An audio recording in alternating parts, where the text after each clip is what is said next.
Roadkill. It's Freiburger versus Finnegan in a muscle car shootout. Now, normally you'd expect us to be driving junk, but I hope you don't feel that way this time because they're both my cars. I'll be in my Super Bee, he'll be in the Crusher Camaro. We're gonna roll him from LA to Salt Lake City to see which one survives, and then drag race him in a quarter mile. And the good news is, I can't lose because they're both my cars.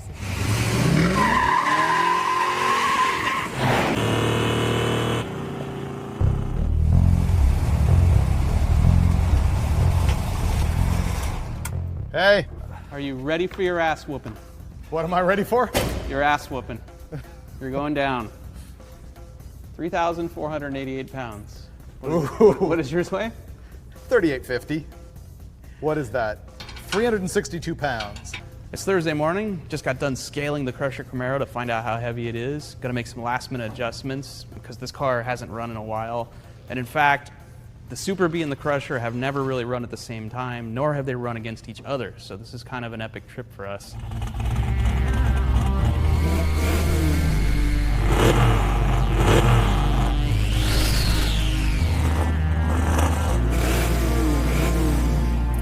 There's a lot of history in both of these cars, not only for Hot Rod Magazine, but with me personally. The Super Bee is a 70 model, and it's actually my very first car. I've had it for 30 years. When I was 15 years old, I paid $1,800 for it. The engine in the Super Bee is a 484 cubic inch Hemi, which is based on the 426. On the dyno, this thing made 675 horsepower, but by the time I got it in the car with smaller headers and a full exhaust system and a mechanical fan and all this other kind of stuff, I'm thinking it's delivering like 600.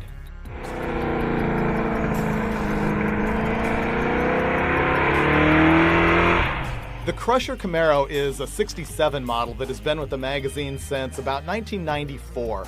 At the time, the gas companies in California had scammed the government into this program where they were collecting old cars and they were crushing them for smog credits that allowed them to put out more pollution from their offshore refineries. So I remember going down to a junkyard and I spotted this 67 Camaro and I thought, no way is this guy handing that car in to get squeezed. I ended up paying $700. The engine in the Crusher right now is a 489 cubic inch big block Chevy. But the big deal is the belt-driven intake manifold, the Wyand 871 supercharger topped by two 850 Holley carbs. Pushing like 5 pounds of boost through this thing, it makes a brutal torque curve and 700 horsepower. Both of these cars have electric fuel pumps. And when you wire them normally, they run all the time, wide open. That heats the fuel up in a fuel cell. And when you've got a fuel cell this small and it's a 100-degree day out, you don't want hot fuel in here.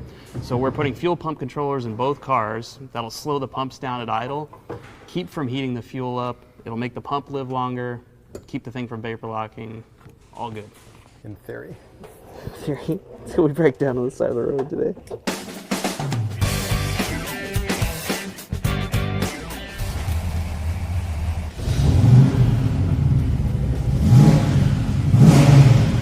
So, you'll notice I'm already ahead of you. Enjoy it while it lasts. Besides, all the chicks care about is who's got the bigger engine. That would be me.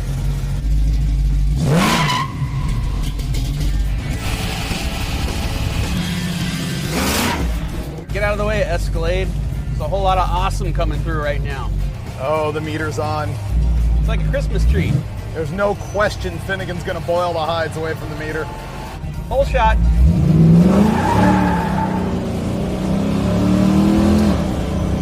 So we're about to embark on a journey in cars that are about 50 years old with no air conditioning, no electronic fuel injection. But driving an old hot rod, that's like pizza and sex. Even when it's bad, it's still good.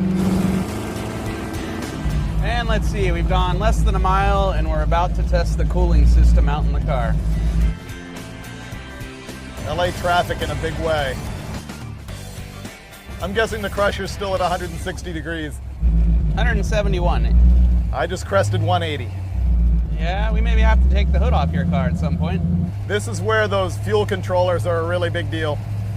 This is really weird because I've got a seat belt, a side mirror, and 4.5 gauges that work. Now, if you're really sitting down, wait for it. Registration and insurance. On both cars? Why, yes. Wow, you've gone pro. We're fully legal. So when you rear end the Super Bee with the Crusher, I'll just have my insurance company pay itself to fix it.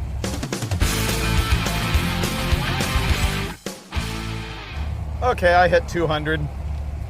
At about 188 degrees here. No hood works. No hood for the win. Okay, 220. We should probably get off. I will follow you. Hemi, not known for running cool or getting good mileage. I got up to 220 at one point in that traffic, but that was after 45 minutes of sitting.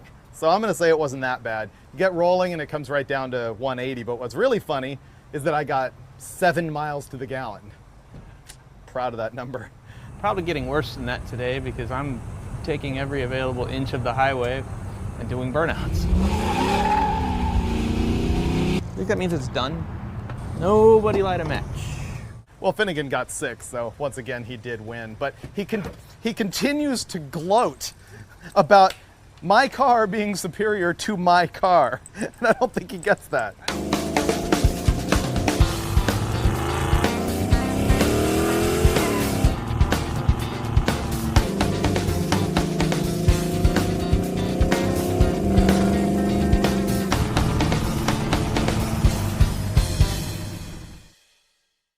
Well, it's 11 o'clock. We've made it to Barstow, which is roughly a 2-hour drive that we've accomplished in, let's see, 3, 4, 5, 6, 7, 8, 9, 10, 11. Have we really been on the road 7 hours? Yeah, we're right on time. Yeah. The socket is worn out on the tail light and isn't grounding. And so he sometimes has running lights, sometimes not, sometimes brake lights, sometimes not. It's kind of like a disco. What he's trying to do is make a wedge so that when the socket goes into its hole, that these tabs will keep in ground with this thing. Problem is the socket goes in and then dangles around freely and doesn't ground. What if we install it halfway and just tape it together? I'm good with that. This here is why we can't have nice things. Only I have the skills to make the bulb light with no ground. Until, ready? Ta-da! All right. Still on? If we were here any longer, we would have to pay rent. I survived the slam test. Ready? Yeah. I would have paid $10 to see one of those lights go out when you did that.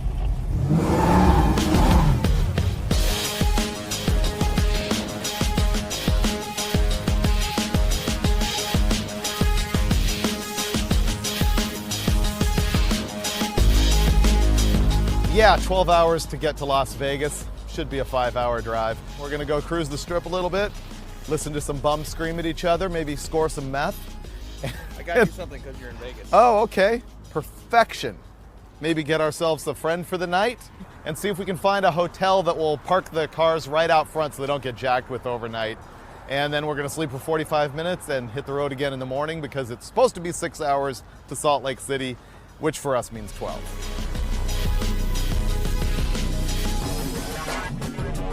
Vegas, baby.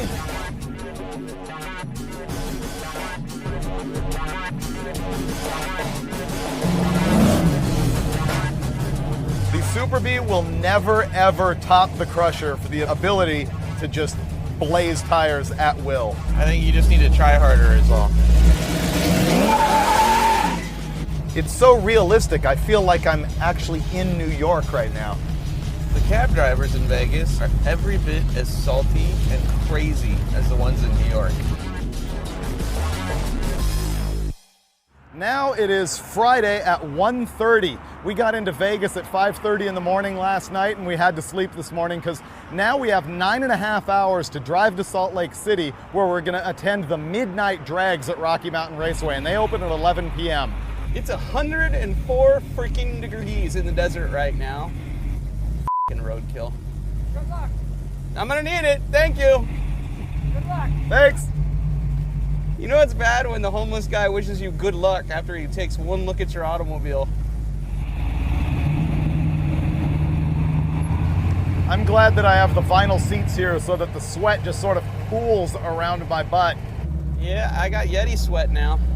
Soon it'll be swamp ass. This is really like when Fat Elvis had his comeback at the Las Vegas Hilton, and he was on stage doing the karate chop moves. I'm thinking the level of sweat down his back was about similar to what I have right now. Not to just kick you in the nuts with the whole age thing again, but I don't believe I was alive when Fat Elvis was doing the karate chop you speak of.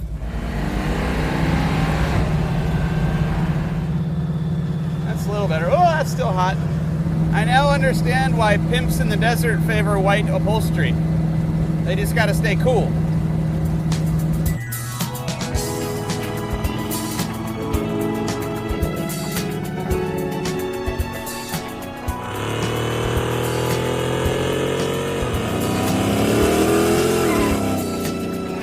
Oh, this isn't good. Remember, we put those fuel pump controllers on these cars because we knew it was going to be hot like this. It's 107 here right now. I'm actually having a fuel boiling problem. It's like percolating. You can feel it when you're driving down the road. It sort of surges sometimes, and the carburetor is so hot you can't even begin to touch it.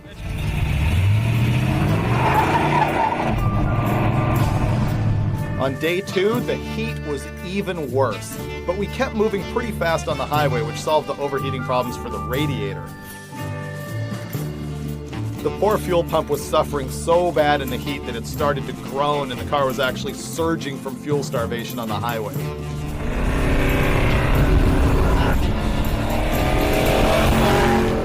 If I lift and let it fill the fuel bowls, I can drive it normally for quite a while, and then it starts to stumble, and then I lift, and then I'll drive normal again. Yeah. And it sounds bad. You hear how loud it is? Yeah, it's overheating. I'd say let's buy like 10 bags of ice for the trunk to get around the fuel cell, and then prop it up with towels and bungee cord the trunk shut, let it cool off, and hit the road again. All right. Hopefully there's drain holes in here somewhere. Here, where we can make a kegerator out of the Super Bee.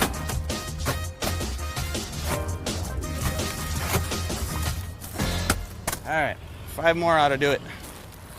That's what you get for building a drag car and pretending it's a street car.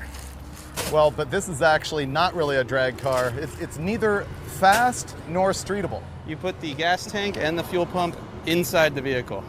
Not a street car anymore. Is that what it says? I think this is going to fix it. Finnegan's argument is that it's a tuning problem. I think that this alone is going to solve it, so we'll find out what happens. $100 for ice. What the hell? That's going to be fun to expense.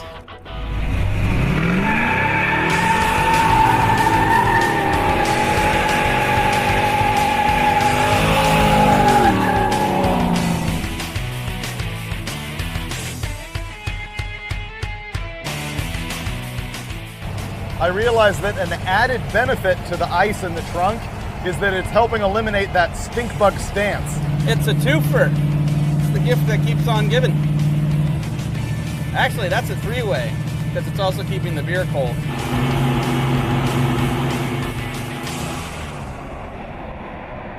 It's 9:09. We want to be there in 51 minutes. And I think we're about 2 hours away, but we've been booking 80 miles an hour, right up to the point where we ran out of gas in the Crusher within sight of the gas station. And also, you know, did you realize we lost an hour? We didn't take that into consideration. This is Utah. It's mountain time. Oh, man. Drive faster. Beer in a bag, polygamy, lost an hour? I don't want to be here.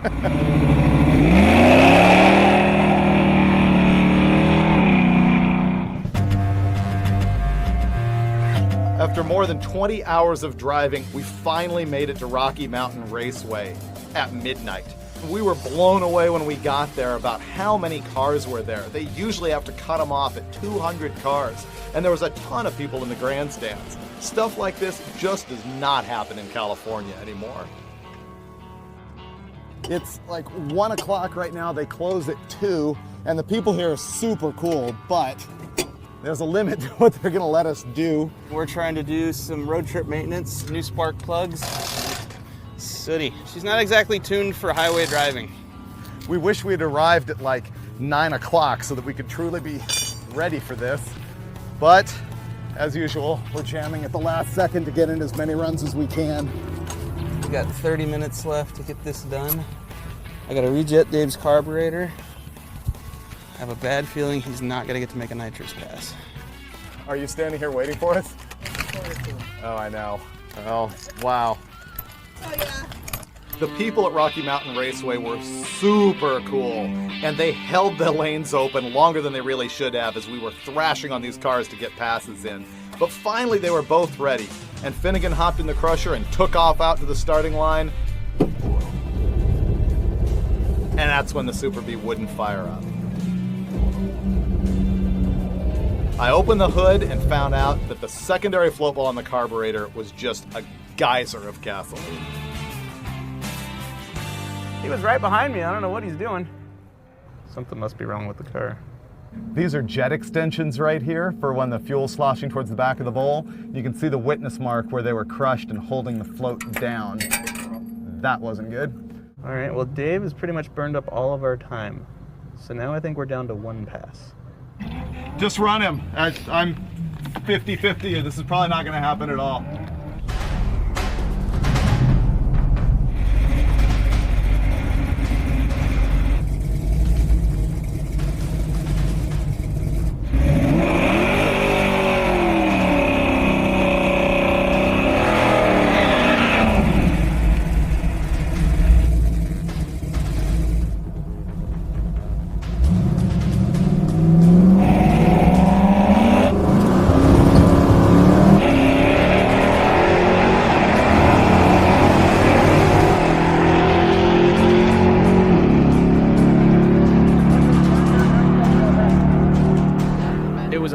Drag that Freiburger and I didn't get to race. And honestly, totally my fault. As I was slamming the carburetor back together, the float in the float bowl actually got stuck on the jet extensions and sunk it.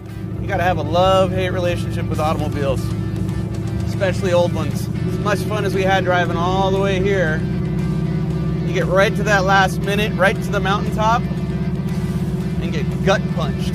That's what Dave got. It was a big letdown to just be sitting there in the pits. The Crusher went out there and ran an 11:19 at like 120 something miles an hour. Also kind of a disappointment. That car is proven to run 1060s at Fontana, but the problem is there was 6,000 feet of density altitude at the drag strip that night, reducing the boost from the blower, which just kills horsepower.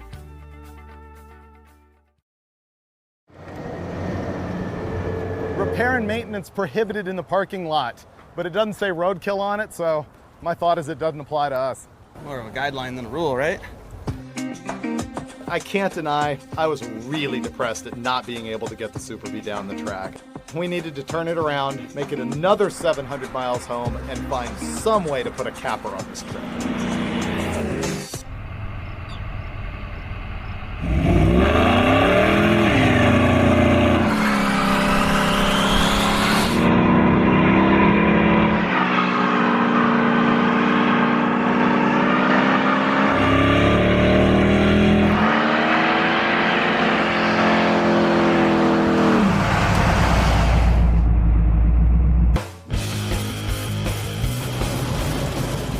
A little bit of burnout mayhem to sort of relieve the pressure, we came up with a scheme. When we're done with this show, 2 days later we've got to leave for the Bonneville Salt Flats to go race our Camaro. And the problem is, we didn't have a truck to haul the thing up there. As a matter of fact, the car isn't even together. We'd found this really cool ramp truck before we left, but didn't have time to go buy it, and so we decided on the tail end of this trip we were going to haul down to San Diego, California and pick it up.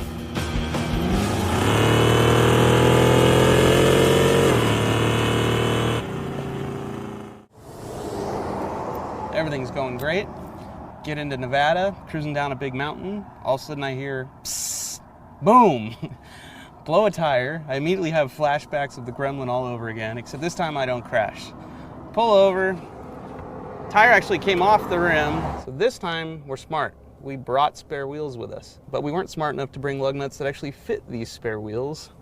So I've robbed washers off of all the other wheels on this car, and I'm now spacing the lug nuts because they're too long with Craftsman wrenches. That's right, folks. 11/16 and 3/4 inch shorty Craftsman wrenches. And we only have 3. This is what's going to be holding this wheel on as I limp down the road 10 miles to a hotel because I'm going to go to bed. I'm done.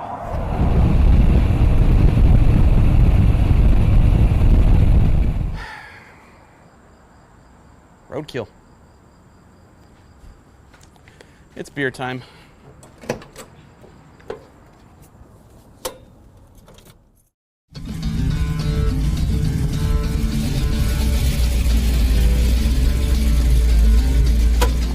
This thing is mint.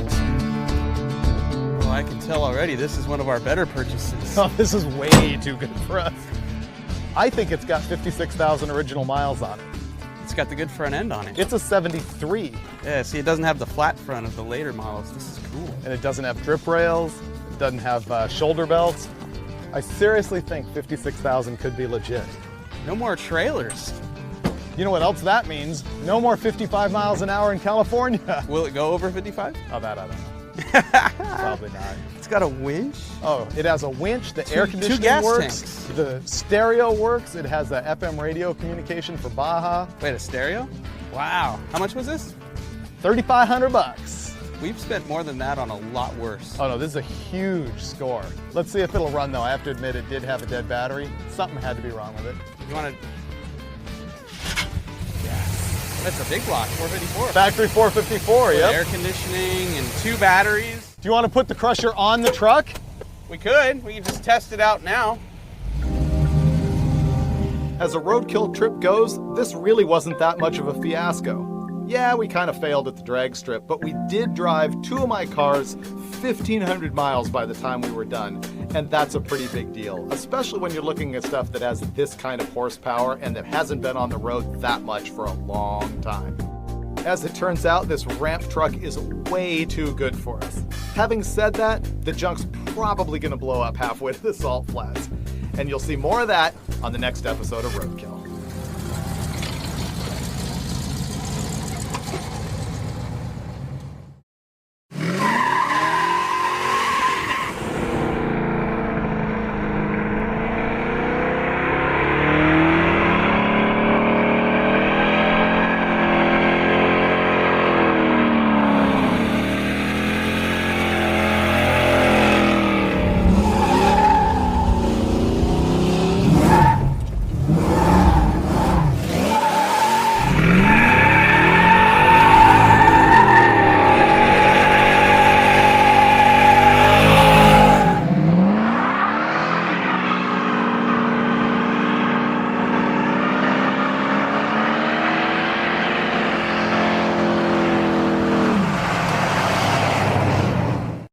This time on Roadkill, we flew all the way to Pittsburgh to visit our buddy Jeff Lutz, buy this Monza, and cram 5 leaf blowers under the hatch. What a dumbass idea that was. Let's go.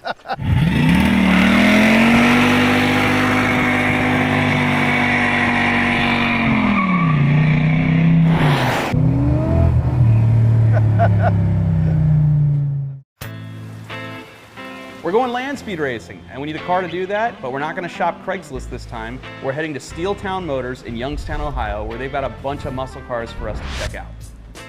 Figures we finally get to the East Coast and it's raining the day we get here. They have good stuff for cheap, though. Well, they have cheap stuff. I don't know how good it is. It's good enough for us. This must be Matt. Matt, nice to meet you, bud. Good to meet you. I'm Freiburger. Nice to meet you, Freiburger. I got the 78 Monza for sale. It's got the original small block in it, original 4-speed, or the V8. It was actually built here in Lordstown, 5 miles away. Does it do good burnouts? Yeah, real good. That's critical. Has it got a posi? Yes. Really? Does good donuts then. 4-speed it'll do and donuts. posi. It's cool. Yeah, check it out. 4-speed's unique. This won't work at all. It's got 2 seat belts. Oh, yeah. You never Can't have 2 have seat belts. Dude, this is way too good for us. Yeah, this already works. What do you want for this? I'd take $3 grand for it. $3 grand? I like this. What's the story with the Mustang? This is a 73 Mustang 351. It's a 4-speed car also. That's How cool. much is this one? You'd probably sell it for around 15. All right, next car. Oh my goodness. That is cool. Look at the fast boat deal. I love it. Side pipes are genius. Wow. Oh, and it's a roadster. Wow. What year is it? 69. I went to my high school prom in one of these. Didn't get laid, but it was still fun. Should I even ask cool. how much this is? 15, 16 grand. Okay, Wow. what's let's next? let's get this. No, what are you thinking? This one's even more rare. It's a 69 original Trans Am. Wait, this real is Trans Am? It's a real Trans Am. One of 600. 698. Van Halen jumped with David Lee Roth. So you want this one? That's what you're saying. I'm not asking. We can't afford this at all. No. I think the Monza is the winner then. Yeah. I like the Monza though. Yeah. The Monza's as good as this if you squint. So let's test drive the Monza. Okay. Kiss your tires goodbye. Did I say that out loud? Yes, you did. I don't think there's a return spring on the throttle. Wow. Try putting it in clutch, gear. No, I'm in gear. The clutch comes all the way out before it engages. Look at that. All right. That means Still it's hasn't engaged. shot. Still hasn't engaged. Wow. There we go. We may need a clutch, dude.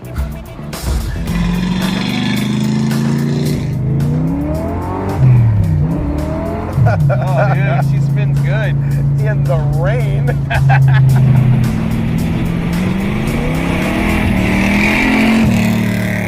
This is way too good for us. It's very sticky though. Like, Well, yeah, there's literal mold on stuff. Look at the interiors falling apart a little bit. This thing's bitching. I like this. This is easily the coolest selling car we've had on Roadkill before. $6,000! Dude, this thing is money. I want to drive. Yeah, you want to barely pull over? You drive it. Seatbelts don't retract.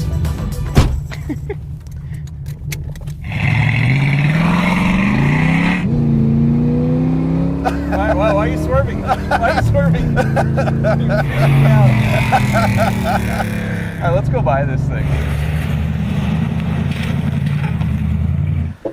We have to buy it now because we almost destroyed your tires and almost guardrailed that side of it. It's like that on dry pavement too. Car's fun. Cool. Awesome. All right, well, let's. All right, Come on pony in. up. I have money. Thanks, man. That means we can do donuts now. What are you doing? Dead battery or neutral safety switch or something. You notice this happened right after we gave him Did the that cash. price come with a battery or no? You gotta be kidding me. You know what? It hasn't been either 5 minutes or 50 feet. Terminal's Oh, there you completely go. off. Check that out. Is this a sign of what's to come? No. I've been wanting to do a Monza land speed car for a while because these are actually pretty aerodynamic. I know some guys at El Mirage and Bonneville who run these things that are really fast, and this one won't be, but it's good.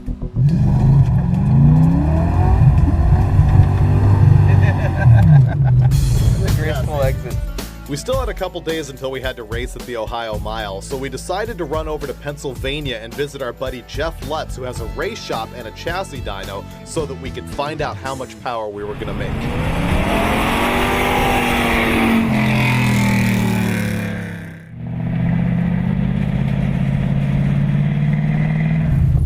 I think you can go right in the door. Oh, Nice.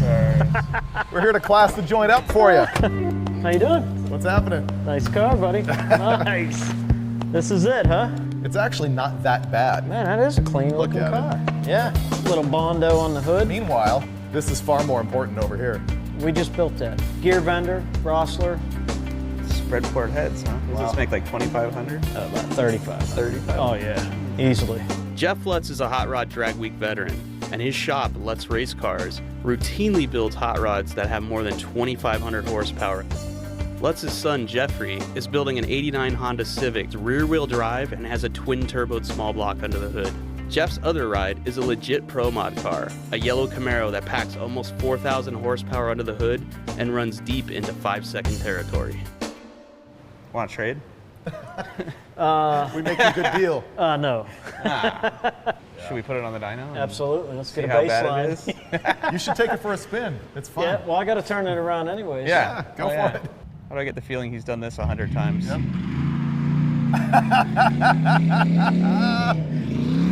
Second gear, go.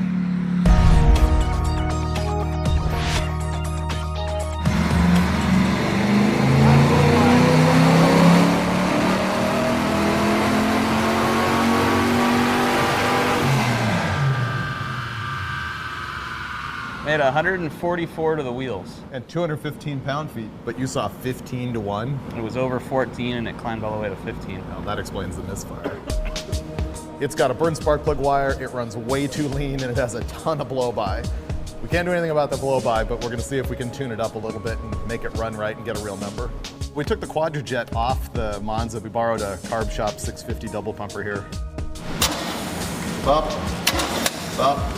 stop. This thing has a hydraulic flat tappet cam in it, and you're supposed to have about a quarter turn of preload on the push rod, and it had none. They were just sort of dangling in the breeze. This thing only has a 305 in it, but 144 horsepower to the wheel sucked. We also gutted the interior, found some drug paraphernalia, and spray painted the hood with some help from Lutz's son Jeffrey. And then it was time to hit the dyno once again.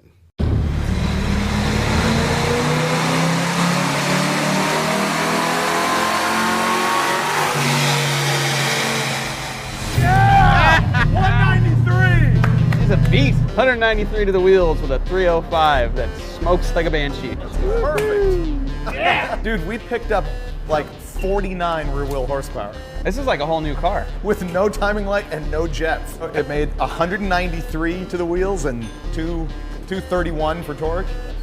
We need 200. I know how we can get 200.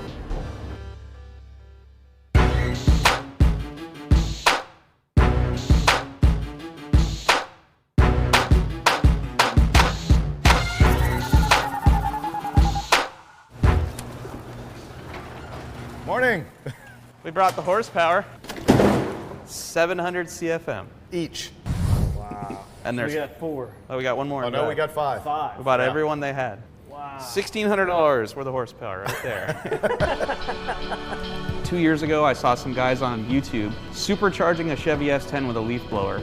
And I thought, well, if one leaf blower is good, then 2's better. So I bought 2, and we supercharged a small block in a Corvette and actually made horsepower. So I figure 5's gonna be even better, right?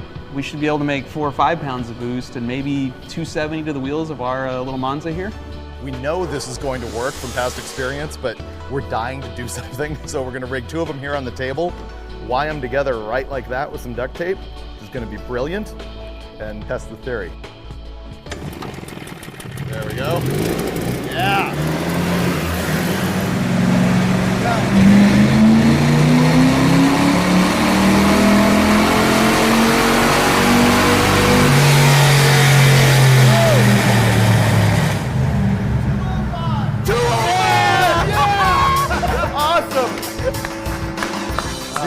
Down low, it's much bigger. It felt good. When we hit it, it didn't do the when it took off. So do you want to mock up PVC for more, or just go right to let's install all 5 in the trunk? Might as well get them in the trunk. I'm all in on this deal. Let's just put them all in. Let's just do it. It's not like it's not gonna work. Our goal yesterday was to make 200 horsepower to the tire. We just did it. We took out the rear seat so that we'll have room for 5 blowers here staggered. We're gonna go 3 and then 2, make brackets to hold them down, and we are gonna have to make a firewall between the blowers and the passenger compartment because there's gasoline in them, so it's like a fuel cell. And then we're gonna have to make a discharge tube that connects all of those blowers together and runs up the middle of the car and somehow gets through the firewall to connect to the carburetor hat.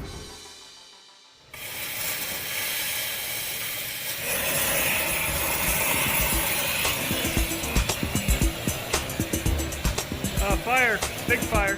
Oh yeah, that's good. Sparks caught his flame proofing on fire because his flame proofing was cardboard. And Pizza box. Then the cardboard caught the carpet on fire. You want to stand by with the fire extinguisher? It is truly the first time on Roadkill we've used a fire extinguisher. We have needed one, but this is the first actual use. Looking good. Hey, you got your extinguisher? Yeah. Ah, sorry.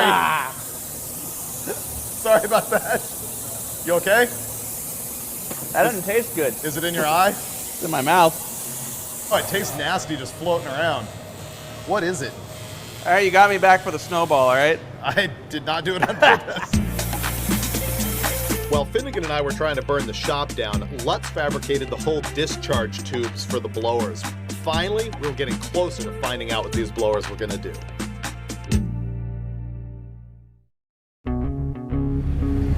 We're running 3 leaf blowers right now. So this is the moment to find out if this is all gonna make it. We're worried that all of this tubing might actually reduce the flow to the point that it's only gonna run as well as it did with the 2 when we tested them up here. Y'all got your choke off?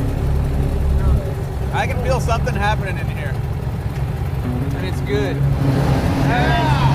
Here we go. Moving it.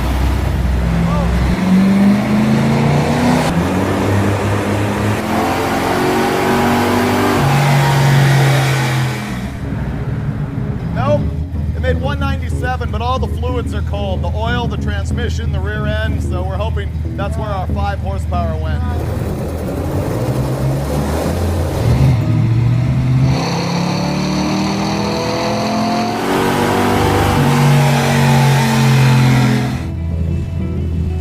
I was down one leaf blower. So that one's junk? Well, we're gonna dissect it.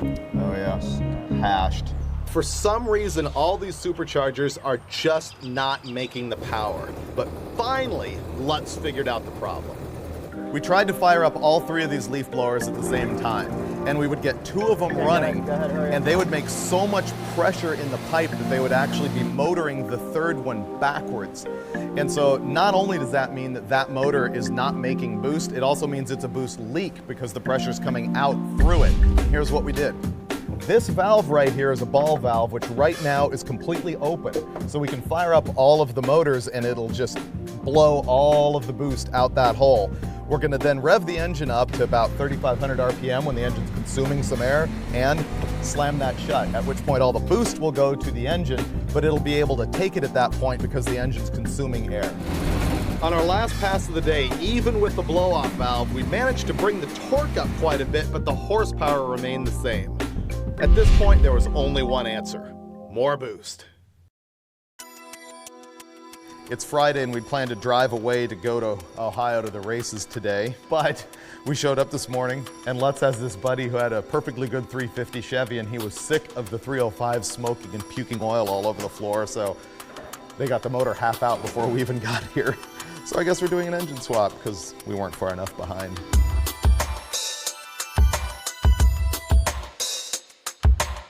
We're finishing up the installation of blower number 4, blower number 5. Right now, I'm welding together an exhaust system using the stock mufflers, so we can vent it through the bottom of the car so we don't suffocate. Which is new for us. Blowers 1 and 2 through one pipe, and blowers 3, 4, and 5 through another pipe. And if you notice, we have cross flow happening here. They're exiting at an angle, so that's gonna scavenge one side from the other. We're boosting our power here. Ah, the look of horsepower.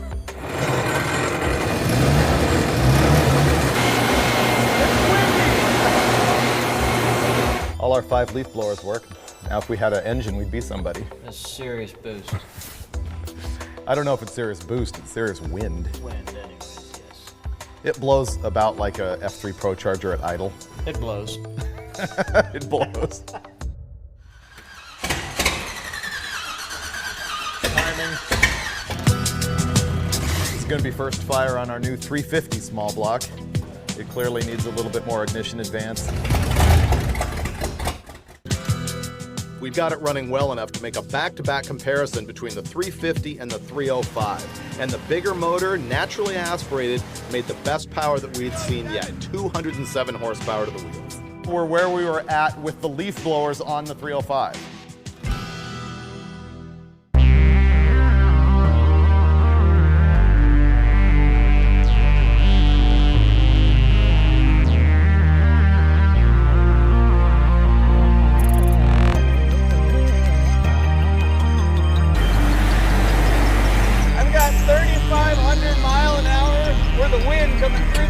Right now.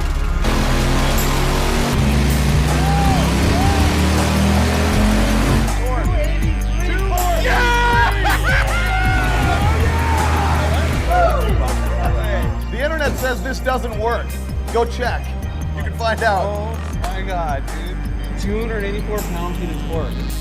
We've owned this Monza for 3 days. We spent 1 day doing ridiculous burnouts in the rain and 2 days wrenching, dyno testing, and thrashing on this thing.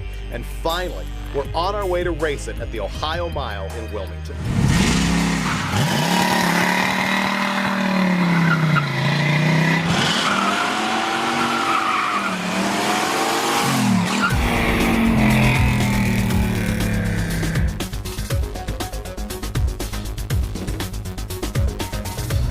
It is 8:15. What time are we supposed to be there? Now. And we're right on time. 4 hours to go. The gauge says 55, but I think we're going 67 or 7. We were going 72. Gauge is way off. The fact that we have a gauge of any sort is amazing. I think it's got a driveline vibration, the engine's shaking because it's running too fat, and the tires are out of balance. So it's fine. So when you combo that all together, we're kind of doing the Cabbage Patch as we go down the road right now.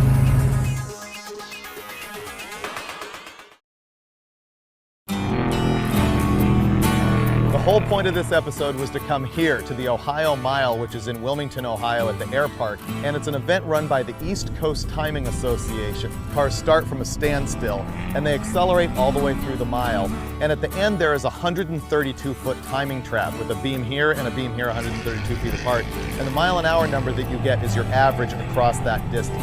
One of the cool things at these events is you see all kinds of cars. There's tons of street rods, there's streamliners, there's roadsters, there's late model cars, and there's a Monza with 5 leaf blowers on it. We're dying to make passes, but we had to go through the registration process, which involved tech inspection. Now, the duct tape actually holds it? They passed us through tech, although there's some things that we need to do, just little stuff, zip tying here and there, that they want us to pull the radio out of the dash. They don't want the radio flying at us. The class we're gonna run is C, which is the engine designation, and then we're gonna run blown, because clearly we're supercharged, and gas, and we're gonna run in altered as our body class. What we're gonna do is tape this all off, and it actually makes the car more aerodynamic. They had a record number of cars here, and the line was huge. But the good news about it is that the Monza was clearly the biggest freak show in the whole place. People could not stop checking out our genius supercharger installation.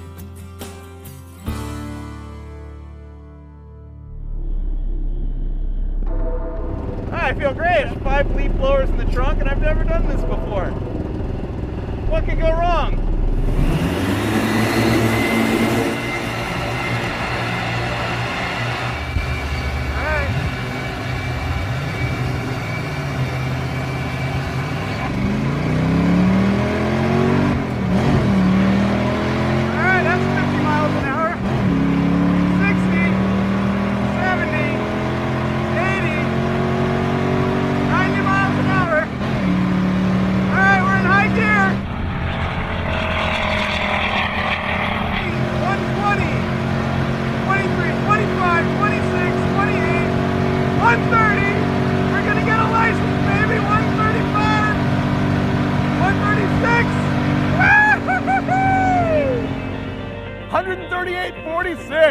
Not bad for an utter pile of garbage. Yeah! Best day workout right here. Holy crap. That's awesome. And they're yelling at him, they're gonna throw him out because he broke out of his license. Didn't I say like 125 plus or minus 5? Isn't that kind of what I said? Never heard the plus or minus. Well, plus or minus, yeah, the plus or minus is a little confusing. I know it's tough. Plus or minus, it's a complicated task. Finnegan had to get yelled at by my buddy Keith Turk, who runs the East Coast Timing Association, because Finnegan was only supposed to run 125 miles an hour on his rookie path. 130! We're gonna get a license, baby! 135! The next time Finnegan ran, he actually went 125 miles an hour to get his license, and then we moved on back to testing. We came back the next day, and it was raining. We knew we weren't going to get a whole lot of runs in, so this was not going to be science. But we did stab Finnegan in the car without the leaf blowers running, and he went 137.15 miles an hour. And then we put Jeff Lutz in the car, and he bang shifted the Monza and ran 139.84. So we picked up 2.5 miles an hour with the leaf blowers. Was that worth $1,600? No. I'll say it, we proved that leaf blowers work, on the chassis dyno anyway. We saw these things pick up 20 horsepower at the wheels, and a little bit more than that in torque. It's all about the airflow, it works. But in the standing mile, we only saw maybe 1 mile an hour, 2 mile an hour gain, and that's because we spent so much time at high RPM where the leaf blowers are less efficient, because they can't move as much air as the engine is consuming. But in the end, we've got one thing to show for this, and that is the only Monza on Earth that you can use for drying the track.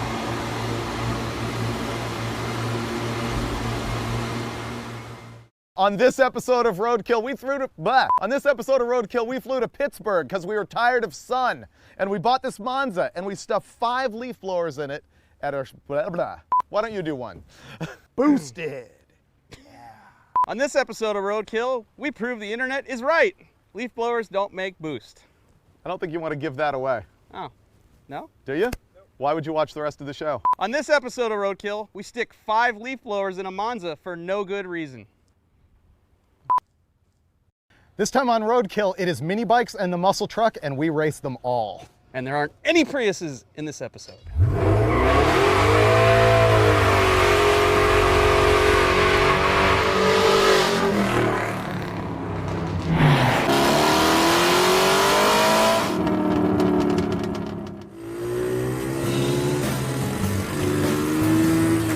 A few episodes ago, Finnegan completely surprised me with that little Jeep hot rod. And this time it's him who has no idea that I've got these little Honda Trail 70s in the garage waiting for him. Are you ready? Dude, I'm excited and scared. The big secret is in the garage. That's not a very big garage. No, it's not. But, you know, big enough. I'm utterly clueless. No way. Those are awesome. Yep. We're gonna die. What do you think? These are cool. That's yours. That one I borrowed from Joe, who runs the mini bike reunion show. This is a 70, I think. And this is street legal? And that one's a 78. Yeah, they're the smallest bikes I could find that had plates on them. I'm glad we're not riding doubles. Well, you never know what could happen. Here's the plan. We are going to ride these back to the shop, fix the muscle truck, drive it down to San Diego to Verona to race. It's gonna be too fast for the drag strip on its very first pass, so when we get thrown out, we can go head to head. All right. I mean, I like it. I like that a lot. Let's see if they run. Oh, yours fires right up. Now it smells flooded. Come on, man, get out of the way. It's in gear. Maybe it's the flip-flops. Maybe the flux capacitor needs recharging. Like down the hill here. This is where Freiburger gets killed in the street. Hey, look at that, he got it running. That's a start. Now we can have an episode.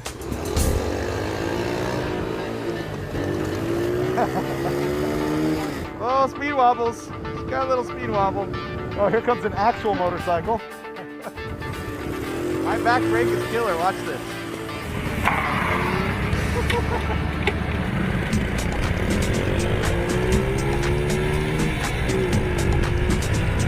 Uh-oh, furniture truck. Oh! Look out, dude. Oh, we're so dead. Stop.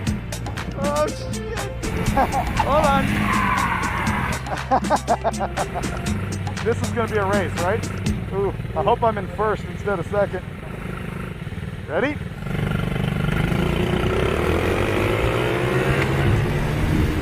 Come on, baby, go! Oh, man. Am I pulling you bad? I feel like I could catch you, but I don't want to die. Victory! Making the best! Yeah, come on, girl. Go, go, go! I hate to break it to you, but I'm actually closing distance. I am catching you. Oh, man. The arrow was all I needed. Oh! Death! Hey, are we going to get gas at any time? Oh yeah, we should probably do that. I'm guessing it's bad to all of a sudden lose power in traffic on one of these. This one look good? Oh! I pulled in trying to do a brake stand in the gas right here, but I'm doing the brake stand, I burn through the gas and it hooks up and does the full wheelie. It was really hard while I'm in the wheelie to concentrate on turning the gas the wrong way. It was fun. I rely on you, to constantly show me what not to do. Get a mini bike? Don't do that. We mobbed 15 miles north to the Hot Rod Garage in El Segundo, California to revive the muscle truck, which had been sitting for over 2 years. That was fun. And we lived. Remember the last time we drove this thing? Yeah, we spent more time on the side of the road than we did in the truck. It was sagged out so bad that the tires started to rub, the pinion angle got bad, the drive shaft crammed itself into the gear vendors. I know the answer to this, but we could at least try to crank it before we put the charger on it. Oh, you're delusional. That's not gonna happen. Yeah, it's a whole lot of dead.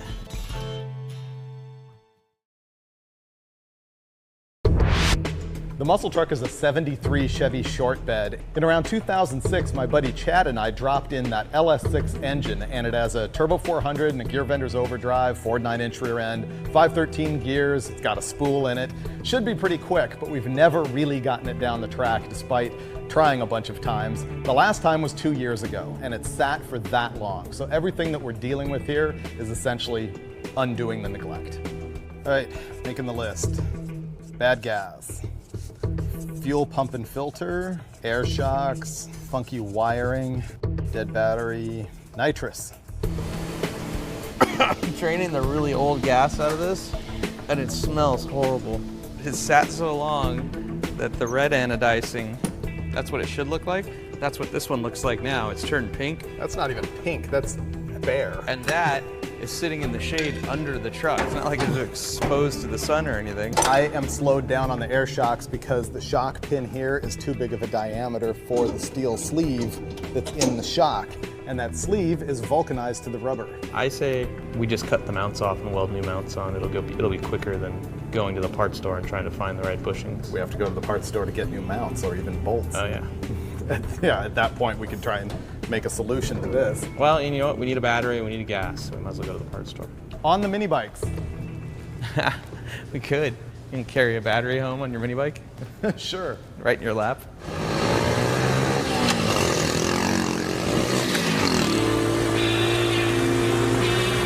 Hello, LA rush hour traffic. I know, seriously.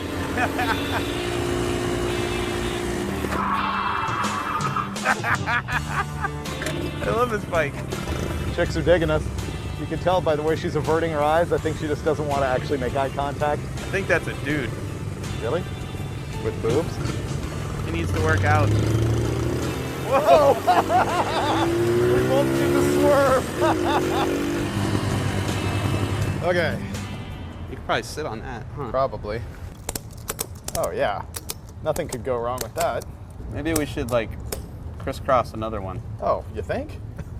Oh, this is comfortable. Cars! Is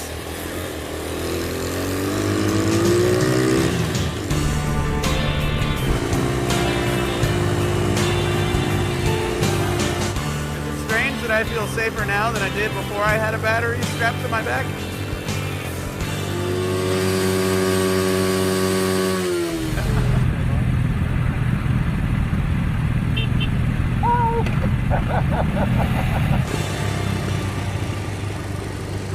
Nope. What, like not even close? Nope. Same exact problem. Yeah, I would just try pressing the sleeve out. Just help that one out. See, the press is gonna force that sleeve out of the shock pushing and into that deep wall impact socket. Look at that. Almost as if we knew what we were doing. Yeah. That only took far longer than it should have. I threw this truck together a few years ago with literally just stuff I had sitting around, but I haven't driven the truck a whole lot and it's been dead for a couple years, so I'm really looking forward to firing it up again. Okay, first we can check fuel leak. I don't know if it's picked it up yet. Okay, yeah, it's got pressure. Oh, stop. Rear float sunk. Lot of gas inside the motor. Like, don't crank it. Can you beat it with a screwdriver? The float's stuck all the way at the bottom and it's trying to fill up the float bowl that comes out there. This is the surefire fix for that. Except when it doesn't work. Give it a shot. Must be fixed. It's got way too much gas in it to crank it over. Okay. Yeah, we need to let it evaporate, go eat, and come back.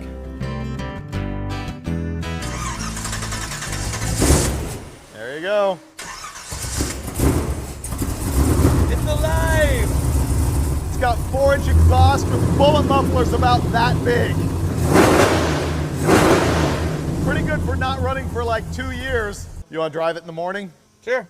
Well, we got the thing running. That's most of the way there. That's roadkill good enough, right?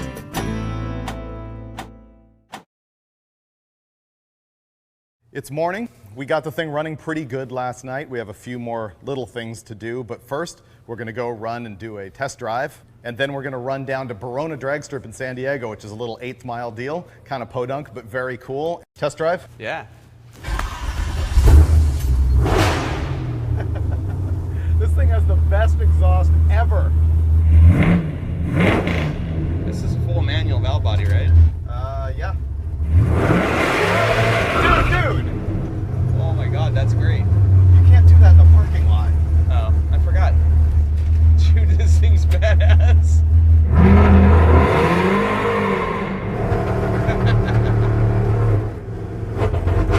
Oh yeah, we gotta fix that. Yeah, it's not happy. It's got a pretty serious wicked bog at part throttle. And it could be the timing, could be the fuel. Oh, dude, look how rich the mixture was. They were out 4 turns. I have all of the stuff we need to tune this at my shop. Which we also need to go to for the computer, right? Yeah. Much better. On the rev limiter. Much better. After a minor tune-up at the stop sign, we packed up our bikes and racing stuff and hit the road to Finnegan's shop in Orange County, which is on the way down to Barona Drag Strip. Allow me to play for you the music of my people. That never gets old. Alright, getting on the freeway. Moment of truth. Drive shaft vibration, here we come. No side mirror. No real brakes, but it sounds bitched. Yeah. I think we're okay, dude. Feels pretty good. Even with the gear benders. This is 2700. It's got 513s in it. What are we doing? This is probably 60 miles an hour. Yeah. 513s are good. You always have that passing power. Yeah. That's loud. It's the greatest. You ever think, like, you're driving past normal people right now that are just driving around in cars that are completely stock? Yep. They just get in their car and turn the key and drive, and all they're thinking about is where they're getting to. They're appliances. They are appliances. What else explains the fact that they're all just shapeless blobs painted silver? If you can't pull up to a gas station and strike up a conversation with your fellow man over your car, what are you doing?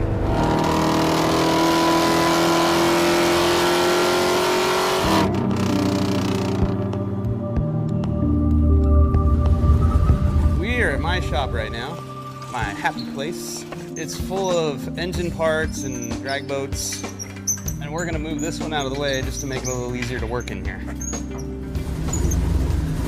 On the way over here, it was kind of burbling on the freeway. It has 513 gears in it, and even with the overdrive, it's running at 2600 RPM. Even at that RPM, you can hear it sort of missing. We're just gonna pull it off and have a look.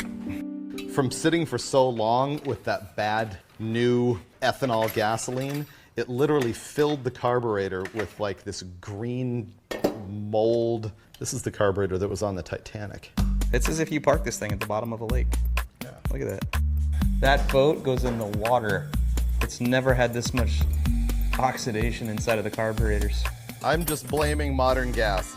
Gas that you buy today will be dead in 6 months. Gas that you pull out of a tank of a car that's been sitting there 20 years will usually run. Who's to blame? Obama!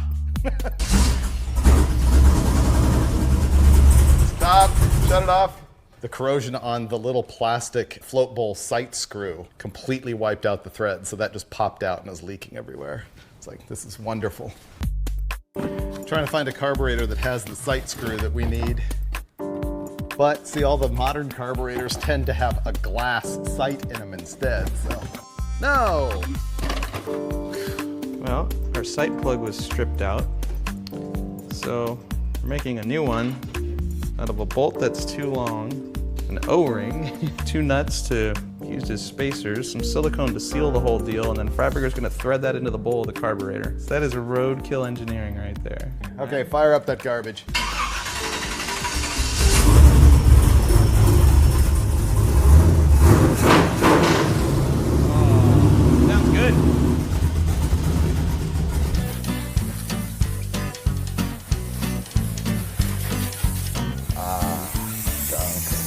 It's as if he's bipolar. Nothing he owns has a nice paint job on it, but suddenly he's cleaning the engine compartment of this crappy old truck. You know, the thing is, this truck, even though it looks bad in all these different colors, it's really pretty clean. Totally rust-free. The frame was all fresh and powder coated when I put it together. So it has potential, it just looks kind of rough.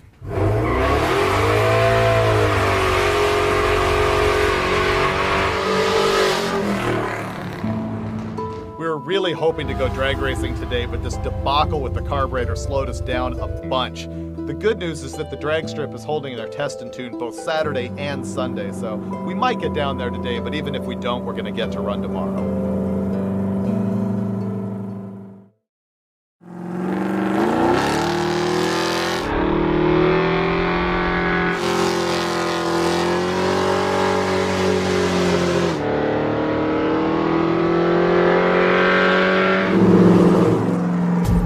Last night we made it into town, but it's about half an hour from town to this drag strip. This is Verona Drag Strip, which is a little 8th mile on an Indian reservation here inland of San Diego, California. It's a really rustic track, but the people are cool. There's a huge variety of cars.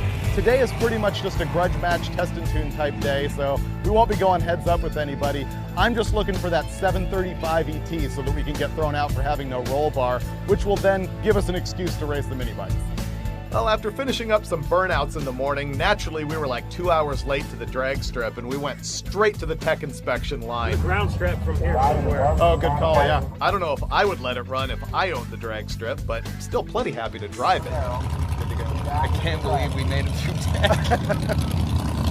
David's getting rushed to the starting line right now. They just snuck him in ahead of a bunch of other cars. We're running NA right now and on street tires, so no idea how quick this thing will go, but there's no way it's going to run a 735 and get him kicked out.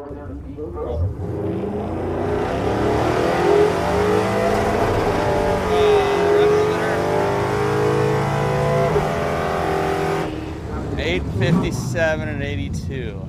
We're a long ways away from getting kicked out. We got a long way to go. I hit the rev limiter. Yeah, we heard it. Either the tack is way wrong or something. I can move it up. You want to stay on these tires or put the slicks on? Slicks. Okay, so put the slicks on, raise the rev limiter, and go again. Right. All right, cool.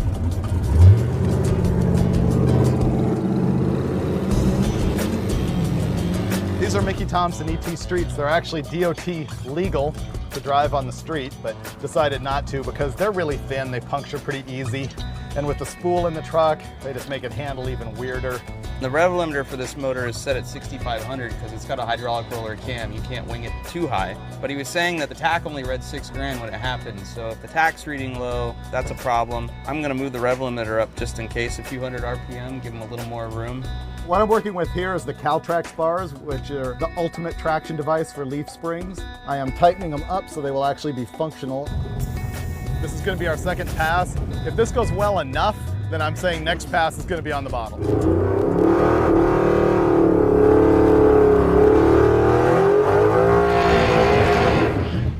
It's a pretty good burnout. All right, come on, truck.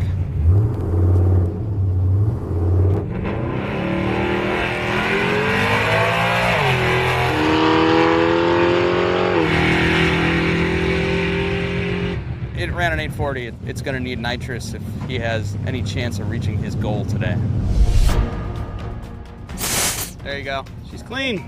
It was time to break out the nitrous, but in standard Roadkill style, I didn't bring everything that was needed. I'm on the hunt for either a -4 bottle nut, which is smaller than this, or a solenoid inlet fitting, which is larger than this. You have a spare -4 bottle nut? Because I have a -6 with a -4 line. How about a fitting like that that has a -6 on it? Nope. Thanks. I knew before I asked. Or a dab of Teflon sealer? I don't know, you tell me. Hope that works. Awesome. Thank you very much. After 3 days of prepping for this, finally our very first nitrous pass. Hopefully I can put this together because the day's getting short. We might only get 1 or 2 runs.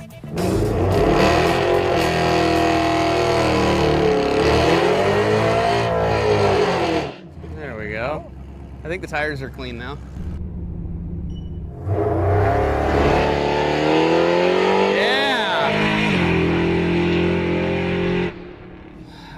that was worth 0.2 of a second.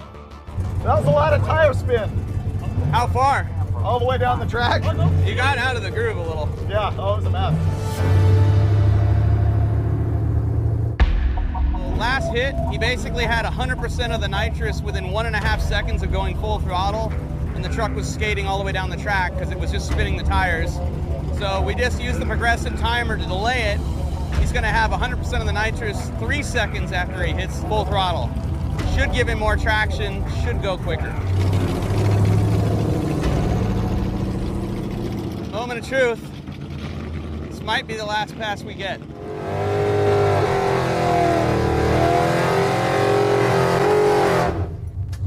Okay, nitrous is on.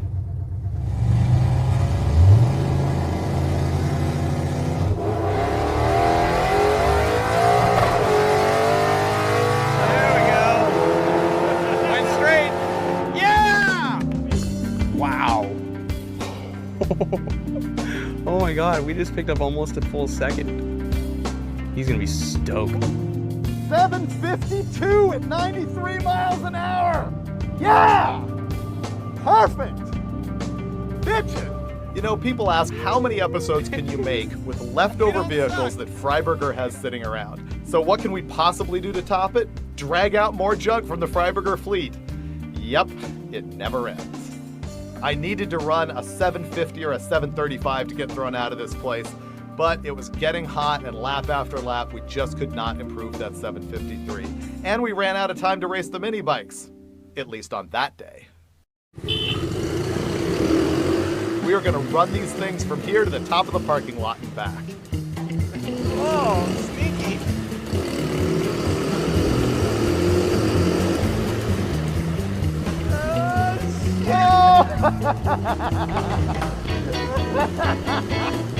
Yes! Oh! That's me up here.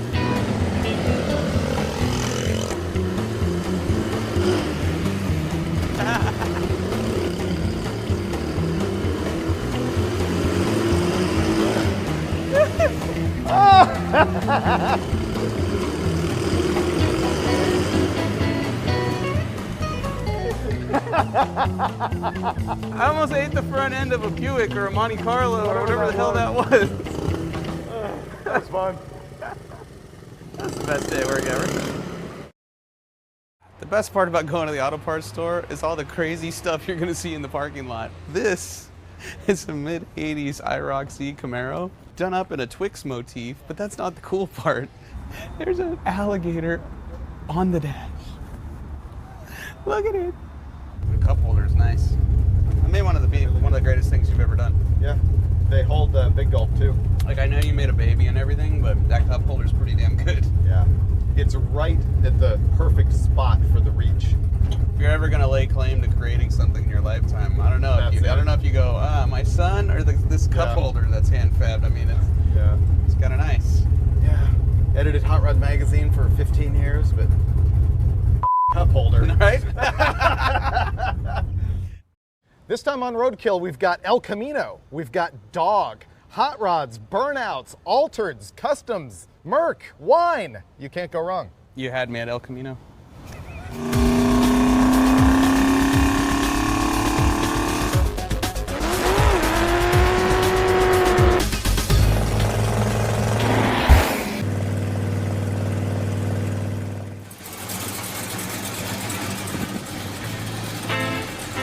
We're kicking this thing off here at Finnegan's shop, where you always have to roll a boat out of the way to get to the actual car parts. What we're gonna do is roll from here to the Hot Rod Ranch in Lompoc, California. Those guys have a bunch of cool stuff, and they're gonna be painting a 32 Ford project of mine. Then we're gonna roll up to Gambino Customs and pick up a 51 Merc that actually belongs to a Roadkill viewers. We're gonna make it run and drive it over to another shop that's gonna be working on it. We're loading up the El Camino. We're going to take my wife's car this time because it's probably the most reliable thing we have in the Roadkill fleet right now. This is how you keep oil from the breathers off of your engine compartment. Microfiber towels cut up, wrap around the breather with some zip ties, and for a little while, it works really good till it gets saturated. You've churched this thing up since the last time it was on Roadkill. Oh, dude, I gave it a bath and everything. Well, check out these wheels. The other ones, Well, let's just say they weren't exactly round. So, These are. And these yeah, tires are killer. Yeah, these make me look like I know how to go around corners. Oh my God, these are way too sticky. These will not do it. So, Hot Rod Ranch, Lompoc. The place where Vin Diesel went to prison in Fast and Furious 1. Is that true? That's what he's claimed in the movie. Oh, okay. I did 2 years in Lompoc. I ain't never going back. That's the way he said it. A little bit of tire rub with gear and me in the car. So this is claiming 3 hours and 13 minutes to Hot Rod Ranch. So 9 hours. Plus we have to go pick up the dog. Say that again? We have to go pick up the dog again. Wait, what? You have to... You're gonna Is have to there a get blanket yogurt for the bar. seat? Like... I think you need to wear a rain slicker because I'm aiming that at you. Oh my God.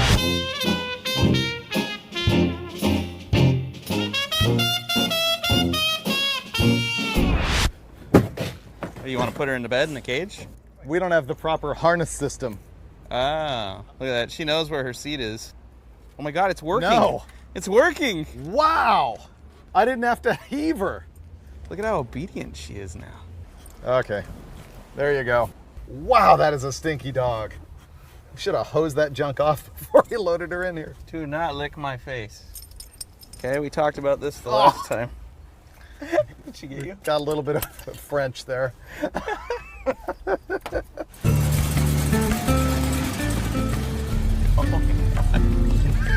Wow, does this stink? No hotel is letting us stay. Nobody. Not if they smell this. Uh-oh. What was that? What was that? What was that? Not good.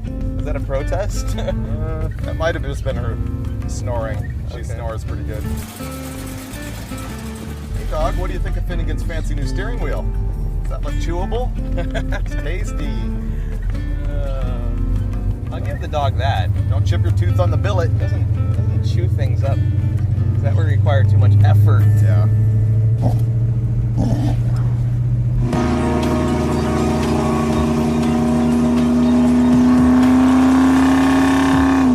If the El Camino had air conditioning, it would be as good as the Ram truck. This is true. It cruises good. It's got a lot of utility. Good armrest. All right, going for the carpool lane because we can. The dog pool lane. The 50 Merc was about 350 miles north of our office in San Jose, California, and for once, we had time to take the Pacific Coast Highway and drive up the one. This has been one of our more scenic drives recently. No desert. I'm thoroughly enjoying this. Ooh, tunnel.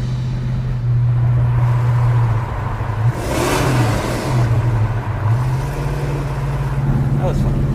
Very angry 383 inches. Yes.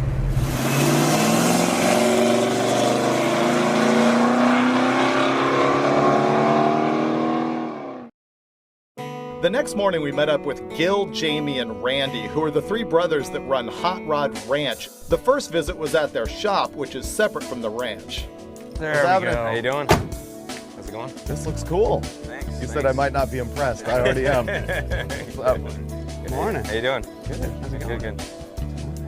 Well, welcome to the. Just welcome going to the past mess. you right into the Right in. Wow. Wow, that's what it looks like when people make progress on a 55 gasser. I'm unfamiliar with that. That hurts. It just hurts. Ooh, I like the color on this. Is that just House of Color? It's called House of Colors Lime Time. Yeah. This is a truck that we built for my uncle. He's had it since he was like 16, and a few years back he decided to go all out on it. You guys did all the body work on this? Everything. God, this thing's straight. That's really nice. This is kind of our first main build, but, you know, serious build, you know. Really flat though. A lot of color sanding. A lot of color sanding. We hand formed that whole engine cover out of sheet metal, and then Randy did the flames. That is beautiful. Cool. Thank you. Wow, this is bigger than I thought. Ooh, here's another 34. Oh, it looks a little decrepit. And I'm working on a 32 Ford project that's going to get painted by these guys, which is why I wanted to stop by and sort of see the shop. I've never been here before. They take stuff like this 34 Ford. Look how clapped out this thing is, and they're going to make that into a real car. It's pretty amazing. So if you don't mind me asking, what did this cost? This one I picked up for $2,400. Wow, that's not bad.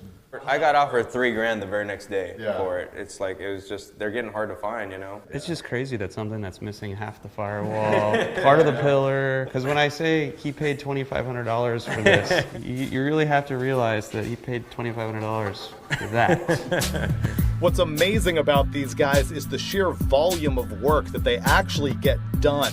I've been following this Project Thunderbird that they're throwing a late model Coyote motor into, and by far my favorite car here is this 34 Ford that Gil picked up and turned into one of the most wicked looking altereds I've seen in a long time. We need to find out if it'll pass NHRA tech and build a real motor for it. I'd really like to, especially after when we found out, you know, it weighed 2,300 pounds Exactly. yesterday. That's pretty light. I have an aluminum block that would look fantastic on this thing with an 871 on it. Check this out.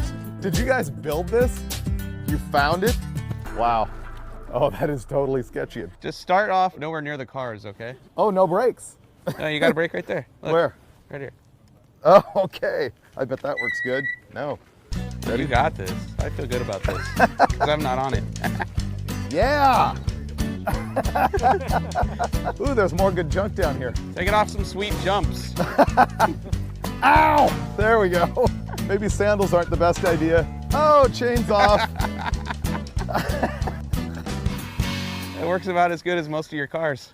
All right, that was fun while it lasted. As if there wasn't enough cool stuff here at the shop, we were gonna head out to the ranch, so I hopped into Gil's 34 Ford and we hit the road to go check it out.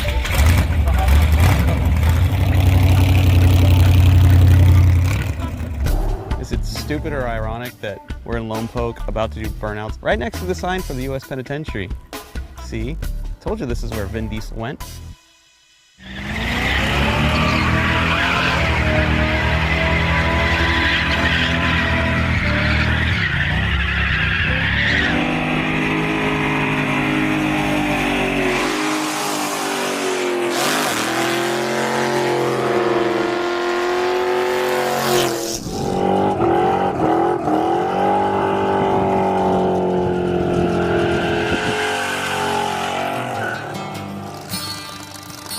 The ranch is where the original shop location was. It's actually where these guys grew up. And now they just basically use it for storage, but they store cool stuff. Their big deal is gassers, and they've got these two 56 Chevys that are just original leftovers, very pure to the 60s and 70s era. I'm just sitting here daydreaming about what it would be like to drive my car. This is pretty cool because my car was completely gutted when I bought the body. It didn't have anything, no switches, no door, no gauges, just nothing. So this is the first time I've actually sat in a 55 Chevy and looked at the dashboard and went, oh, that's where the glove box goes. We could have spent all day and into the next one there hanging out with the guys from Hot Rod Ranch, but it was 250 miles to Gambino Customs where the Merc was, so we had to hit the road.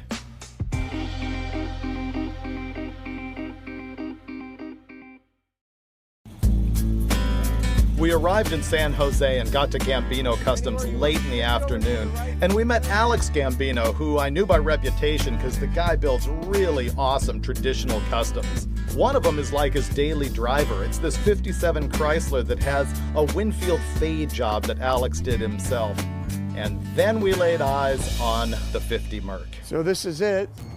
It used to be a coupe, but somebody has hacked the roof off and put in a Chevelle convertible top mechanism that doesn't really work right.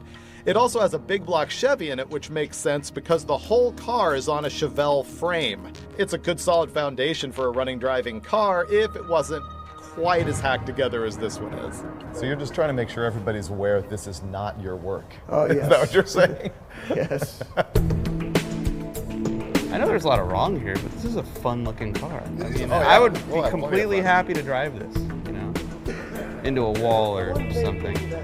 So my connection to this whole deal is Jim Norman and I became friends because he was watching Roadkill and he sent me a message on Facebook once and he was looking for some parts and I had an engine block he needed. After that, he happened to mention that this car needed to get from Gambino Customs to the shop that he has in Paso Robles.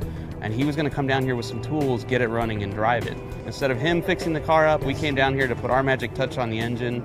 We know it's got a carb problem, the oil smells like gas, but it should light off, it should move, then we'll be able to tackle the brakes. With any luck, we'll hit the road tomorrow afternoon. And now that I've said that out loud, it'll probably be Monday morning.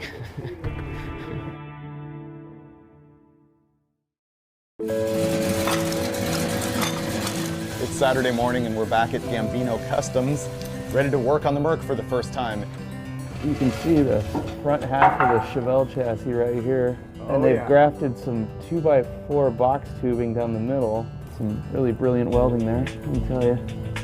It runs, but we haven't driven it yet. The problem is there's a massive oil leak. So that's the first thing we have to fix. And we have help from Jim here, who actually hooked us up with this whole deal. So we can kick him later. Yeah, you're welcome. So here's how oil is supposed to work, right? It's supposed to be fairly consistent, a little thick. This is more like water with a little bit of gasoline in it. So it's not doing anybody any good. I am thinking that the fuel pump diaphragm's bad and pumping gas into the oil. But see this? This is Hey, that's supposed to turn. hard to turn. It's supposed to turn. Yep. This is a first for Roadkill because the Merc is a custom instead of really a hot rod or a muscle car. They've always said that hot rods are for scaring girls away and customs are for attracting them. They're all about the look. They're for styling, profiling on the street, not that much for really going fast. This is a 50 or 51 Merc, which is sort of like the iconic custom car. It was the first time Detroit had recognized what the custom guys were doing, and it was almost a custom from the factory.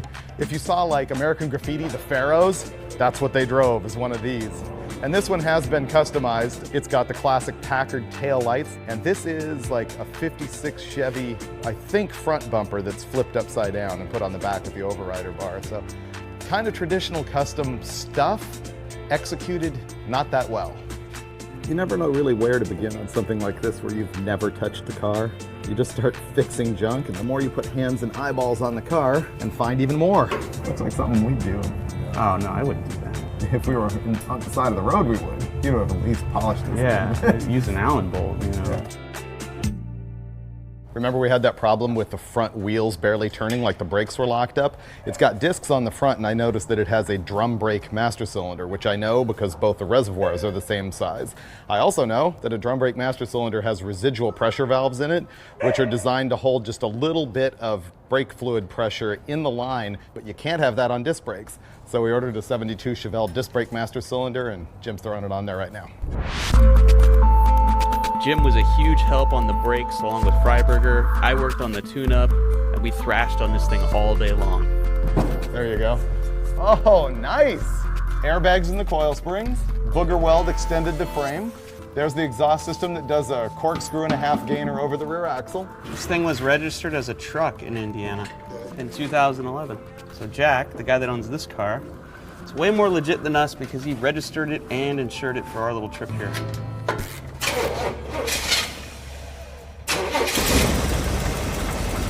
So far, so good. Want to tune it up?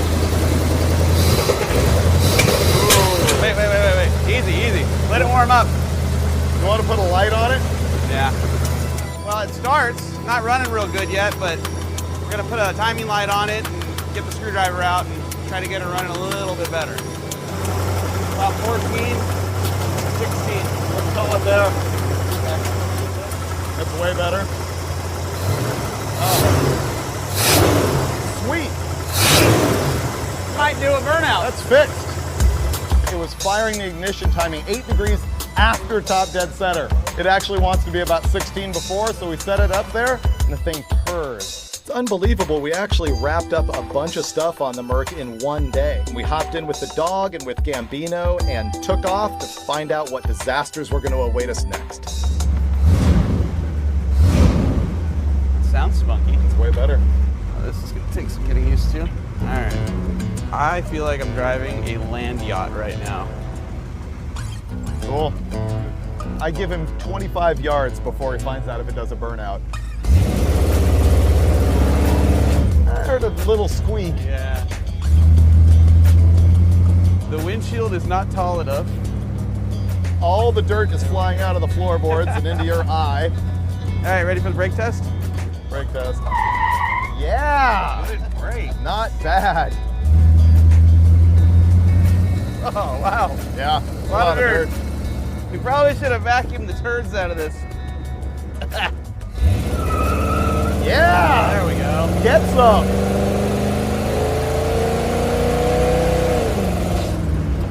Not terrifyingly fast.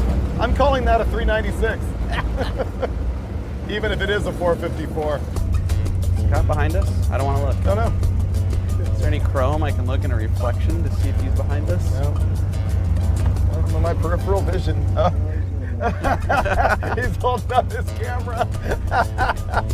That's not suspicious at all. Nice work.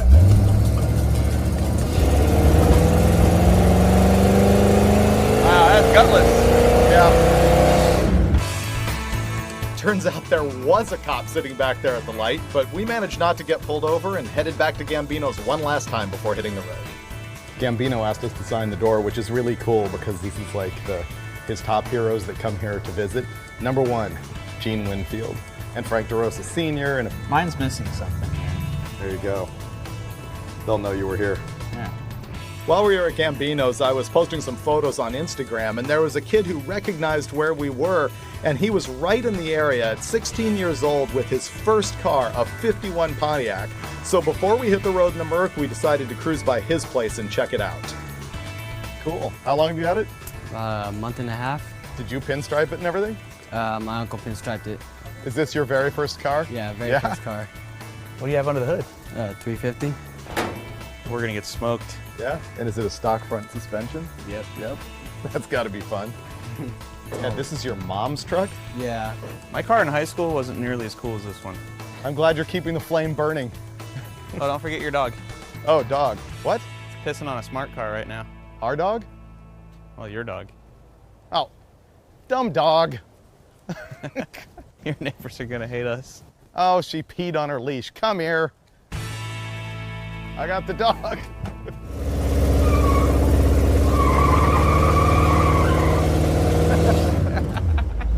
Weak.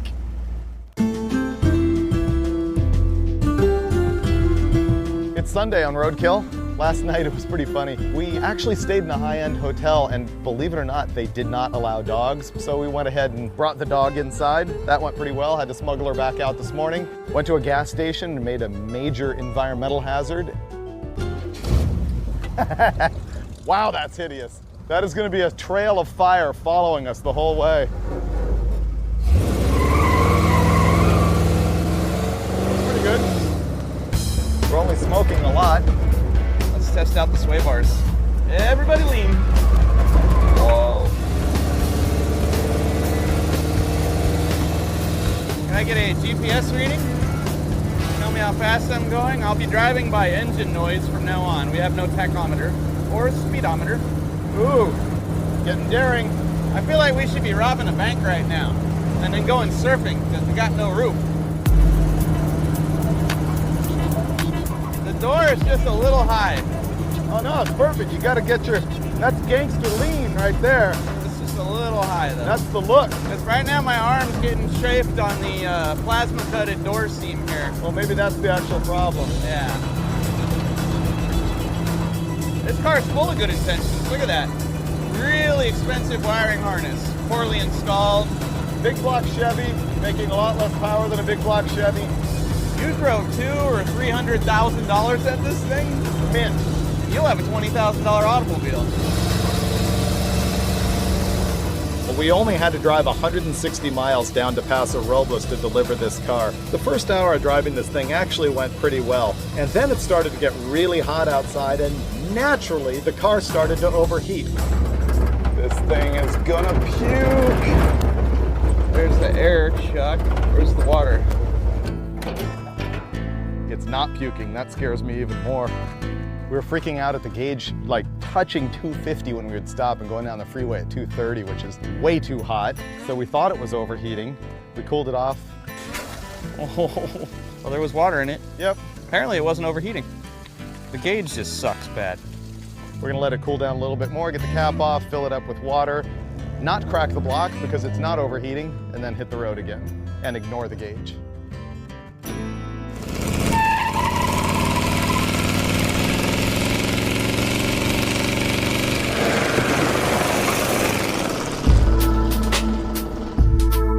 After a bunch of times pulling over, thinking it was overheating, and then maybe it's not, and then trusting the gauge, and then not, we got to like 6 miles of Jim's vineyard, and it was obvious this thing was in nuclear meltdown mode. That's hot. That's really hot. Come on, hood. Hey, the hood hinge came undone. Oh, well, that's convenient. Can you grab that bolt out of that pocket there? Does that go right here? That hurt. Oh, man. Woo! So the last time we pulled over and the gauge said 240-ish degrees, nothing happened. It actually wasn't that hot. This time when the gauge said 250, we pulled over and it puked its guts out everywhere.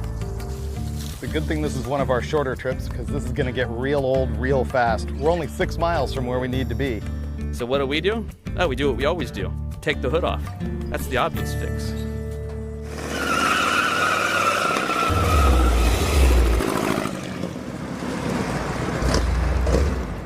It doesn't sound happy now that I've done that. It does not. Whoa! Hello. Why is it waiting to the very end of the trip for the wheels to come off of this thing? I don't know. I was genuinely concerned about bringing this car to its new owner because he'd never driven it, he'd never really seen it, and it showed up with the hood in the back seat. The Merc's owner was there with his dad and with his little kid. And I'll tell you, any doubts I had about this car melted away immediately because when this guy saw his Merc for the first time, his eyes were just huge. The guy glowed like he couldn't believe it. And he knew the car was rough, but it didn't matter because it made him happy. And best of all, his little kid was bouncing off the walls. That's a father and son driving in their new hot rod. New to them anyway. Look at that. Best day at work ever, right there. Woo! Hey, little Jack. What do you think? Is that awesome? Next generation of hot rodder right there.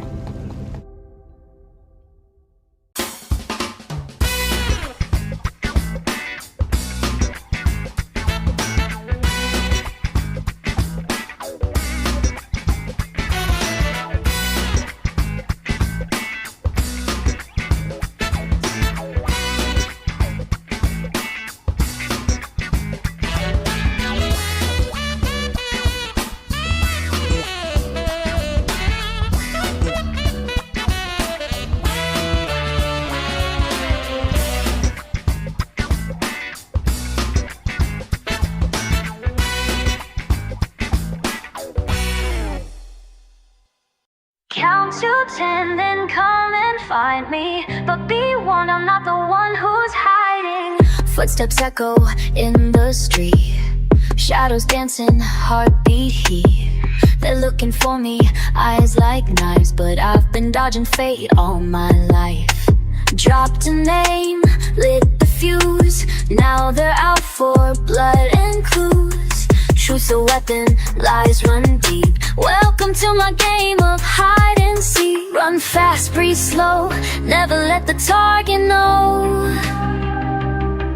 One wrong move, the game is done. But I was born to outrun. It's hide and seek in a world of crime. They're chasing ghosts, I'm crossing lines.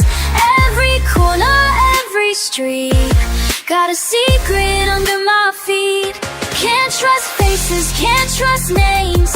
All these players love the game. You want the truth, don't let it speak. I vanish clean in hide and seek. Whispers echo, deals go cold. Allies fold when fear takes hold. I play it cool, no time to crack. But I feel those eyes on my back.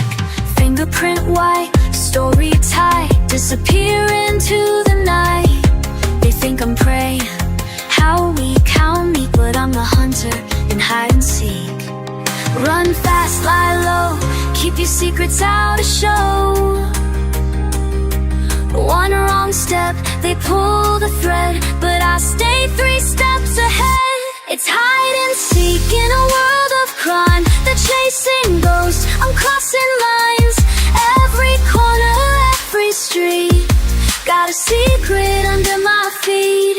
Can't trust faces, can't trust names. All these players love the game. You want the truth, don't let it speak. I vanish clean in hide and seek. No rules, no second tries, just alibis and covered lies. I see the snare, I smell the bait, but they don't know they're seconds late. It's hide and seek, and I don't lose. You blink once, that's when I move. Every move, a calculated beat. I'm dancing circles round to see. Watch your back, don't speak my name. I'm the shadow in this game. I'll write the end that no one tweaks. Say goodnight to hide and seek. Found me, too bad I was never really there.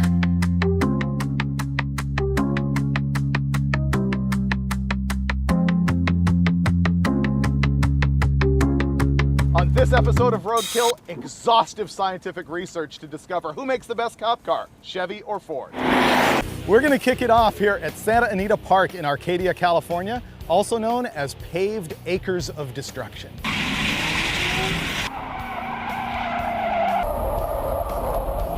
We've got two goals this time around for Roadkill. Goal number one, invent a brand new motorsport. Oh, I missed it, oh boy. Whoops. And goal number two, figure out, of the two cop cars we bought, which one is better, the Ford or the Chevy. This is something I've wanted to do for a long time. There's nothing cooler than thrashing on a V8 rear-wheel drive, full-size American sedan, and the ultimate example of those is, of course, cop cars. The two really killer cop cars on the market that you can buy used are the 94 5 and 6 Caprice 9C1, which is the Chevy, powered by a 350 cubic inch LT1 V8. It's rated at 260 horsepower. Honestly, I think it makes more than that. The Ford you really want to buy is an 03 and up Crown Vic P71. Making 250 horsepower, or at least that's where they were rated. I don't think they make that much. These cars are sickeningly slow. As usual, we surfed Craigslist trying to find our candidates for our testing. We paid $1,700 for the Chevy and $2,500 for the Crown Vic. The Chevy is 10 years older than the Ford. It has 173,000 miles on it. The Ford only has 101. However, the Caprice is the only car that police agencies have ever bothered to restore from scratch when they hit the limit of their service life. And so I was kind of a fan of the Caprice. Finnegan liked the Ford, so Finnegan went for amenities basically, and I went for horsepower. So on day number one, our first event was a good old-fashioned drag race, and we didn't use any timing equipment because that's way too scientific. We just went head-to-head, side-by-side. Which car is better?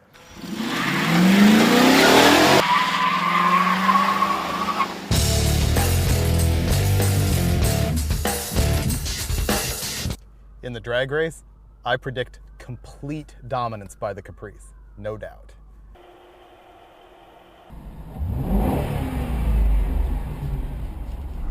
Crown Vic, huh?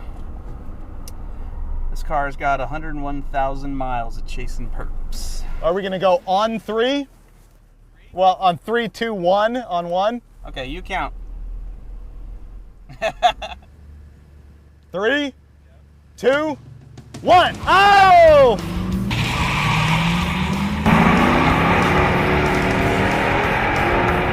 He completely jumped me. Yes! Oh, you're done. I got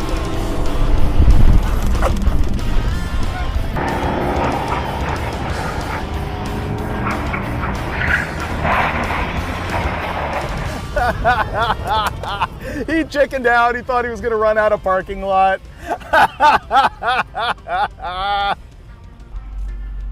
Winning! It's all about the guy who gets out in front and lets off and claims the race is over. Oh, I was driving right past you. You lose. Why? I won the race. I passed you. No, I was already done by then. We were done racing. Nope.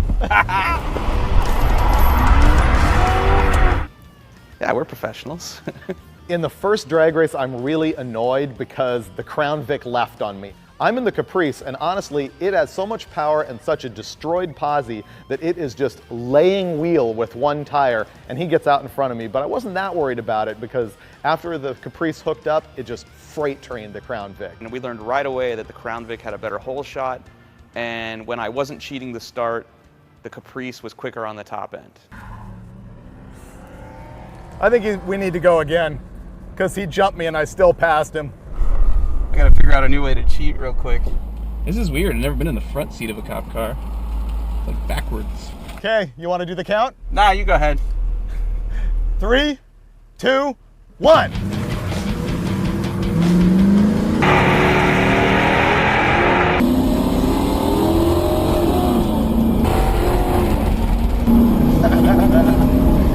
Yeah, Caprice wins.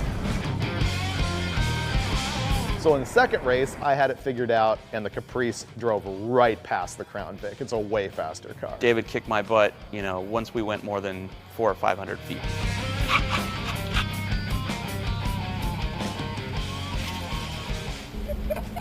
Check it out, my tire is throwing off chunks already. So we're gonna have to tighten this up, get some action done. Armorall has this new stuff that we're testing for the magazine. It's called Custom Shield. And what it's supposed to do is protect your paint job. It's like a rubberized coating that looks like spray paint that you squirt on stuff and it peels off later. And not that we care about this particular quarter panel, but to test it, I'm gonna spray it on here, and at the end of our testing, we'll rip it off and find out if it works good. Yeah, baby. Smooth. Now we can do burnouts and throw rubber all over the car and it won't matter. It should come right off. Not that I really care about the paint on that piece of crap. What we're gonna do now is like a movie scene, lead, follow, reverse 180.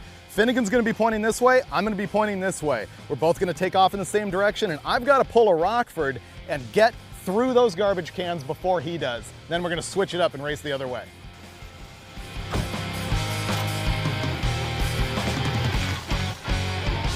Is it illegal not to have a windshield on your car? I'm a little foggy on that rule.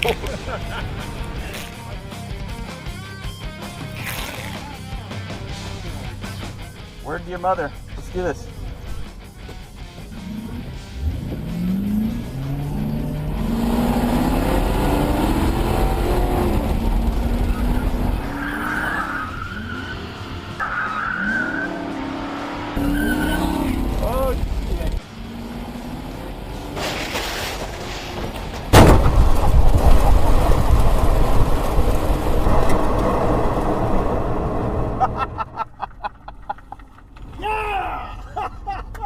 Oh, that was awesome. I guess we proved that I lost my mirror. you lost your, no, not mirror, that's your spotlight. I can't find the perps at night now. Wow, that was awesome. I'm ready. The beauty of it now is we know that all we're doing is smashing through it for kicks. So I'm ready. Should I wear the helmet? I hate to even think how much I'm gonna own that thing right now.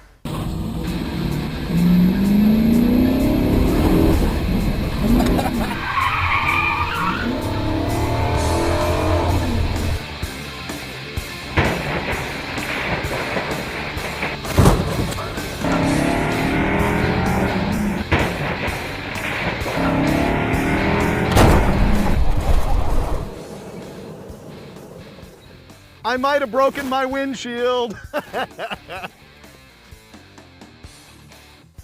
Oops. Best day at work ever. There was really no education in this part of the fun, but we did prove that you don't break the Crown Vic windshield and you do shatter the Caprice windshield. That is completely senseless and radical fun. The rest of this deal, whenever we were road tripping these cars, we were in danger of getting pulled over and arrested because it really did look like we were involved in a hit and run accident. Right now, I've got a water truck cruising around the parking lot behind me, wetting down the shortest and worst autocross course I've ever seen in my life. All because I want to watch David spin out the Caprice a few more times.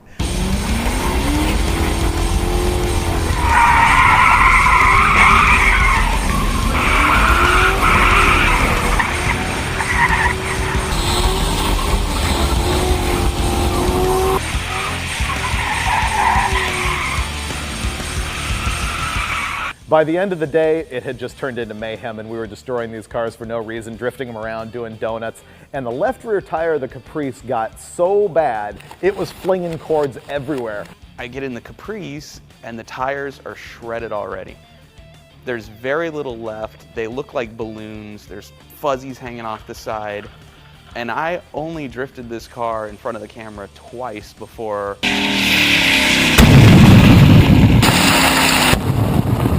the left rear tire exploded right on command. It sounded like a shotgun went off. It was pretty spectacular. Now it's the end of the day and we've totally trashed this thing with filth and even hit it with a tire. And we're gonna find out if the custom shield will peel off. Good as new. Nice. That's kind of like vinyl wrap. Not even the tire scuffed through it. That's pretty amazing. Huh. I like it. Tomorrow, heading to Boron to build the off-road track we've wanted to do for like 2 years. Yeah. That's the plan. We're gonna freeze our cojones off tonight. Yeah, and only got a shovel about that big, so it's gonna take some time. We're just gonna drive through it, because I'm gonna go get mud tires put on that thing now that the tire's gone, so. You get mud tires? Yep. How did I think of that? Crown Vic had 17-inch wheels on it, and the only aggressive tires I could find for those 17-inch wheels were a set of Blizzak ice tires, which were really soft. And David, because his cop car had 15-inch wheels, you know, on the Caprice, he bought mud terrain BFGs with aggressive-looking treads.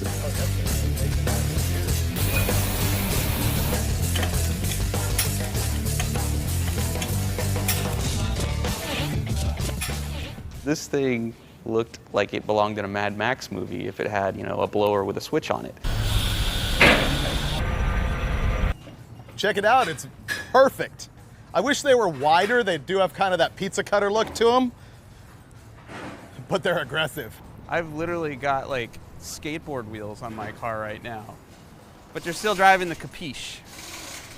Not cool, no matter what you put on it for tires. Losing my phone. Uh-oh. You got the duct tape so I can shut my door?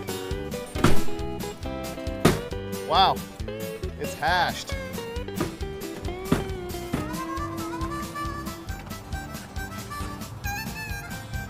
Oh, there you go. Cool. I'm a chump. Now that we've got my tires on, we hit the road and drove about, I don't know, 3 or 4 hours out into the California desert. We both figured heading out into the dirt, he's got the advantage. Boy, were we wrong.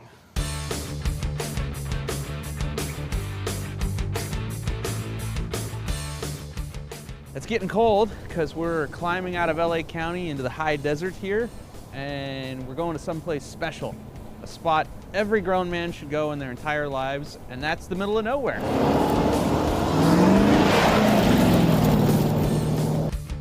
I'm gonna have to say that the Chevy's gonna have the edge on the Crown Vic in the dirt. It's got to, please. Or I'm gonna be humiliated.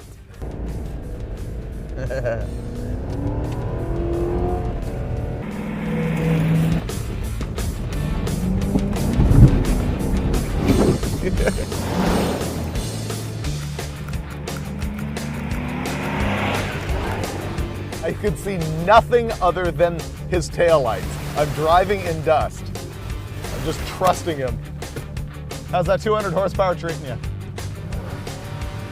Yeah, it doesn't sound like a Lamborghini, but it's still pretty cool. That's the sound of power. You got the hot air intake under the hood. Your sound's cooler. I've got the direct dirt intake. Ultimately, it was freezing cold outside. We decided to call it a night. Finnegan thought we were gonna freeze to death, and he had this massive, like, Brady Bunch tent. I called him a complete chick for wanting to be in the tent. I don't even think it was freezing. I built a campfire, hit the dirt, good to go all night long. How cold is it? I don't know, we didn't even check the phone, because that's where the thermometer is in this decade. I don't know if you realize this, but we bought 2 cop cars, bashed them, drove them to the middle of the desert, and found derbied in the dust land that my parents got suckered into buying 4 decades ago. And tomorrow, we're gonna wreck it. Derby tomorrow. Yep. You're seriously gonna sleep out on the ground? That's way better than being in a tent. Oh, wow.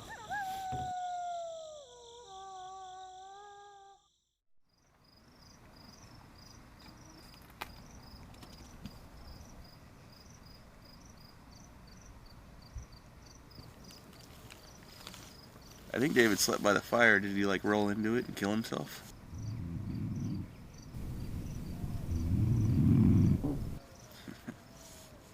Damn.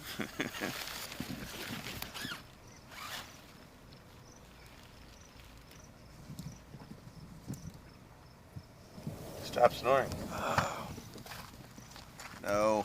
I feel like I licked the top of the bar after last call. Ugh.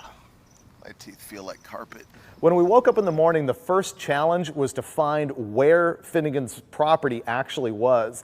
We had the GPS on our cell phones, which surprisingly enough, still had the streets on it that had been carved in this place like back in 1969 or 70 or something like that. And somewhere in here was a 2.5 acre gem of property that belonged to his parents, so basically we could do whatever we wanted on it. I think the air is just right for building a racetrack.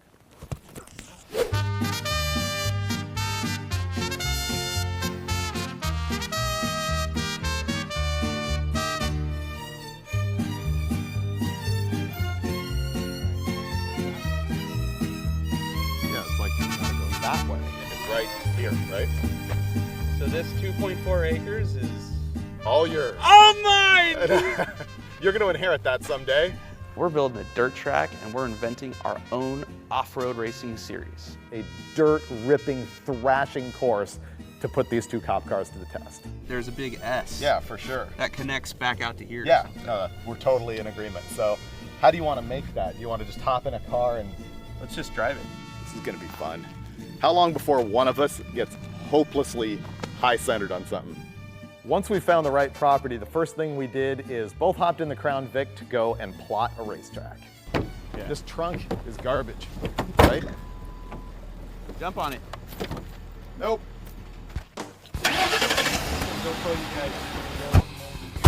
I got no seatbelt. Oh, dude. Big right-hander. Oh yeah, this one's a riot. Oh!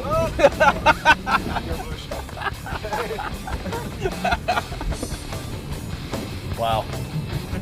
We're gonna get stuck out here eventually. No endangered species. Oh, I haven't seen anything moving in here. Except us. This is like the twisty out there. There's bushes that aren't too dense, and we'd be able to drive these cars around 3 or 4 times and make our own track. Yeah. That's gonna be so fun. And it was gonna connect to a high-speed straight section that at some point the power company had graded to put in power poles. All right, let's get both cars and do this. Okay. I'm not having all the fun.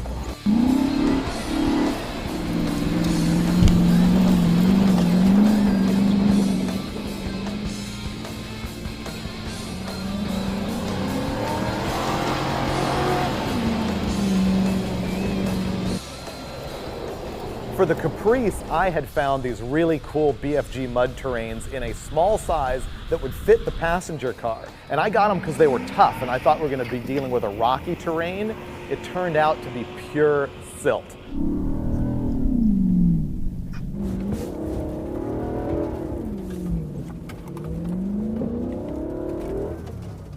Stuck! Knew that was going to happen. And he goes out there with his big old honkin' mud terrain tires that are way too skinny. These things are pizza cutters. And he goes out there, and I've kind of rutted up the course already, and he gets stuck right out in the middle of it, nowhere near flat, hard ground. Not feeling so good about those new tires now, are ya?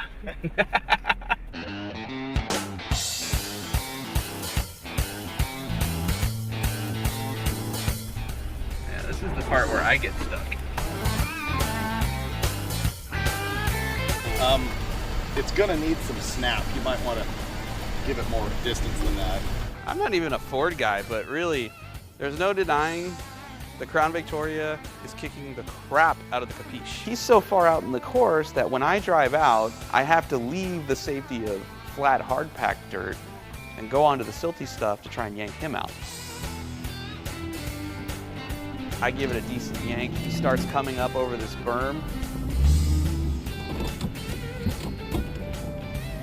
When he crests the berm, my car gets high-centered. And we're both stuck in the dirt now. Finnegan came in right behind me to pull me out, and of course the Crown Vic then also went straight into China. And so there we are with two cars completely stuck in the middle of nowhere. And yeah, we can't deny it. Ultimately, we had to have the Video Guys pickup truck pull us out. God, we suck at off-roading. Now the good part, the race. Cool, so what are we, starting line? Starting line. All right. Plan is, I'm thinking we come through here at speed, right? Ooh, flying start. Yeah, because why wouldn't you? Yeah. And then I'll time you as you fly by. You run the whole track, come by again, and I'm gonna stop the clock when you pass the garbage can again. Okay. I'm not gonna tell you your time. Yeah, don't show it to me. Yeah. Just like leave the phone over there. And then I'm gonna get in mine, do the same thing. I have a lot of confidence right now because the Crown Vic, although on paper has less power, both of these cars seem to just suck ass in the horsepower department when you actually drive them. The Crown Vic handles a lot better and the tires seem to be working better. So I think I've got this covered. I have to admit I'm a little intimidated. I think that the Crown Vic handles better off-road. He's gonna come through at speed. As soon as he crosses the trash can, I'm gonna fire this up.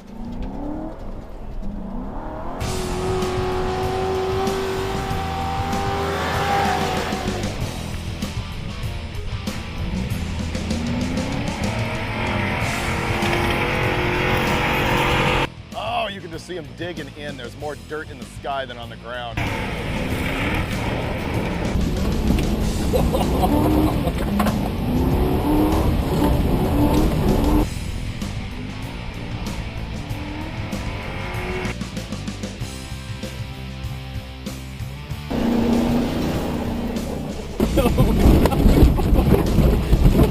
Oh, dude.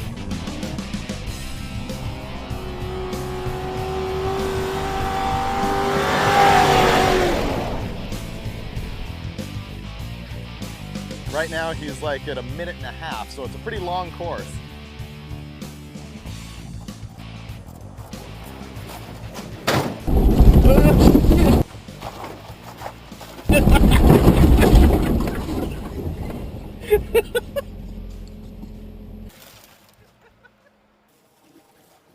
Okay, so I'm not gonna tell him his time. I'm gonna put that in my pocket and I'm gonna go make my run and we'll see what happens. Did I win?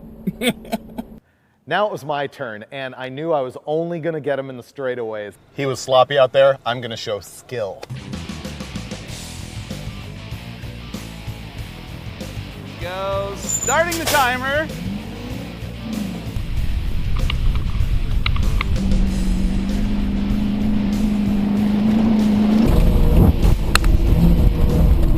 He looks good, he looks smooth from what I could see, but in the middle section of the track, I can't see him running, but I hear the engine bogging down through the really soft stuff. And I'm pretty confident he's gonna lose this deal.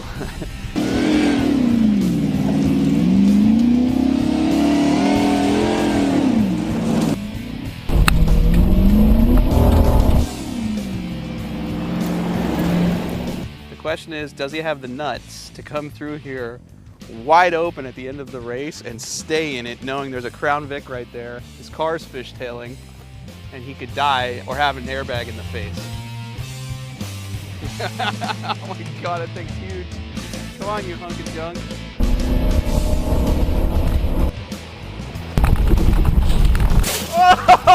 Oh my God. Oh my God.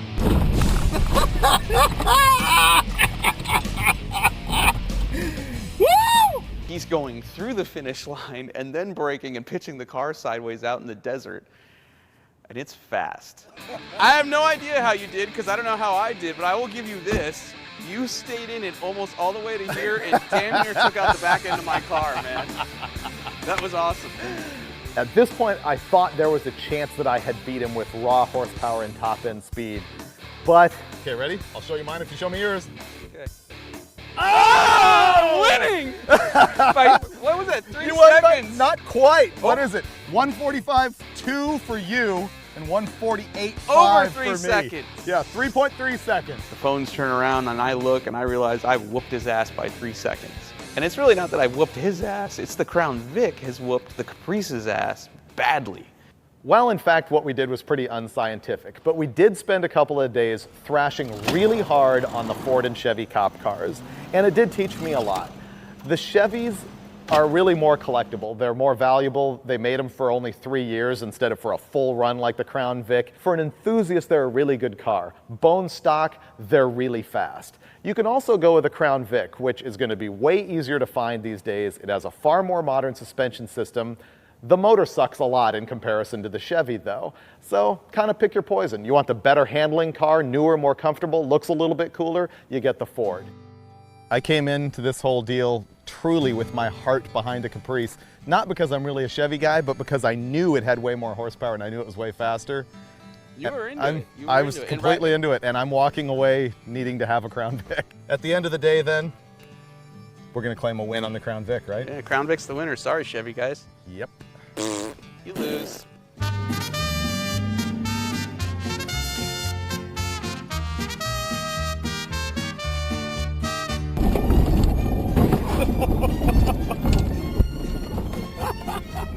Ha ha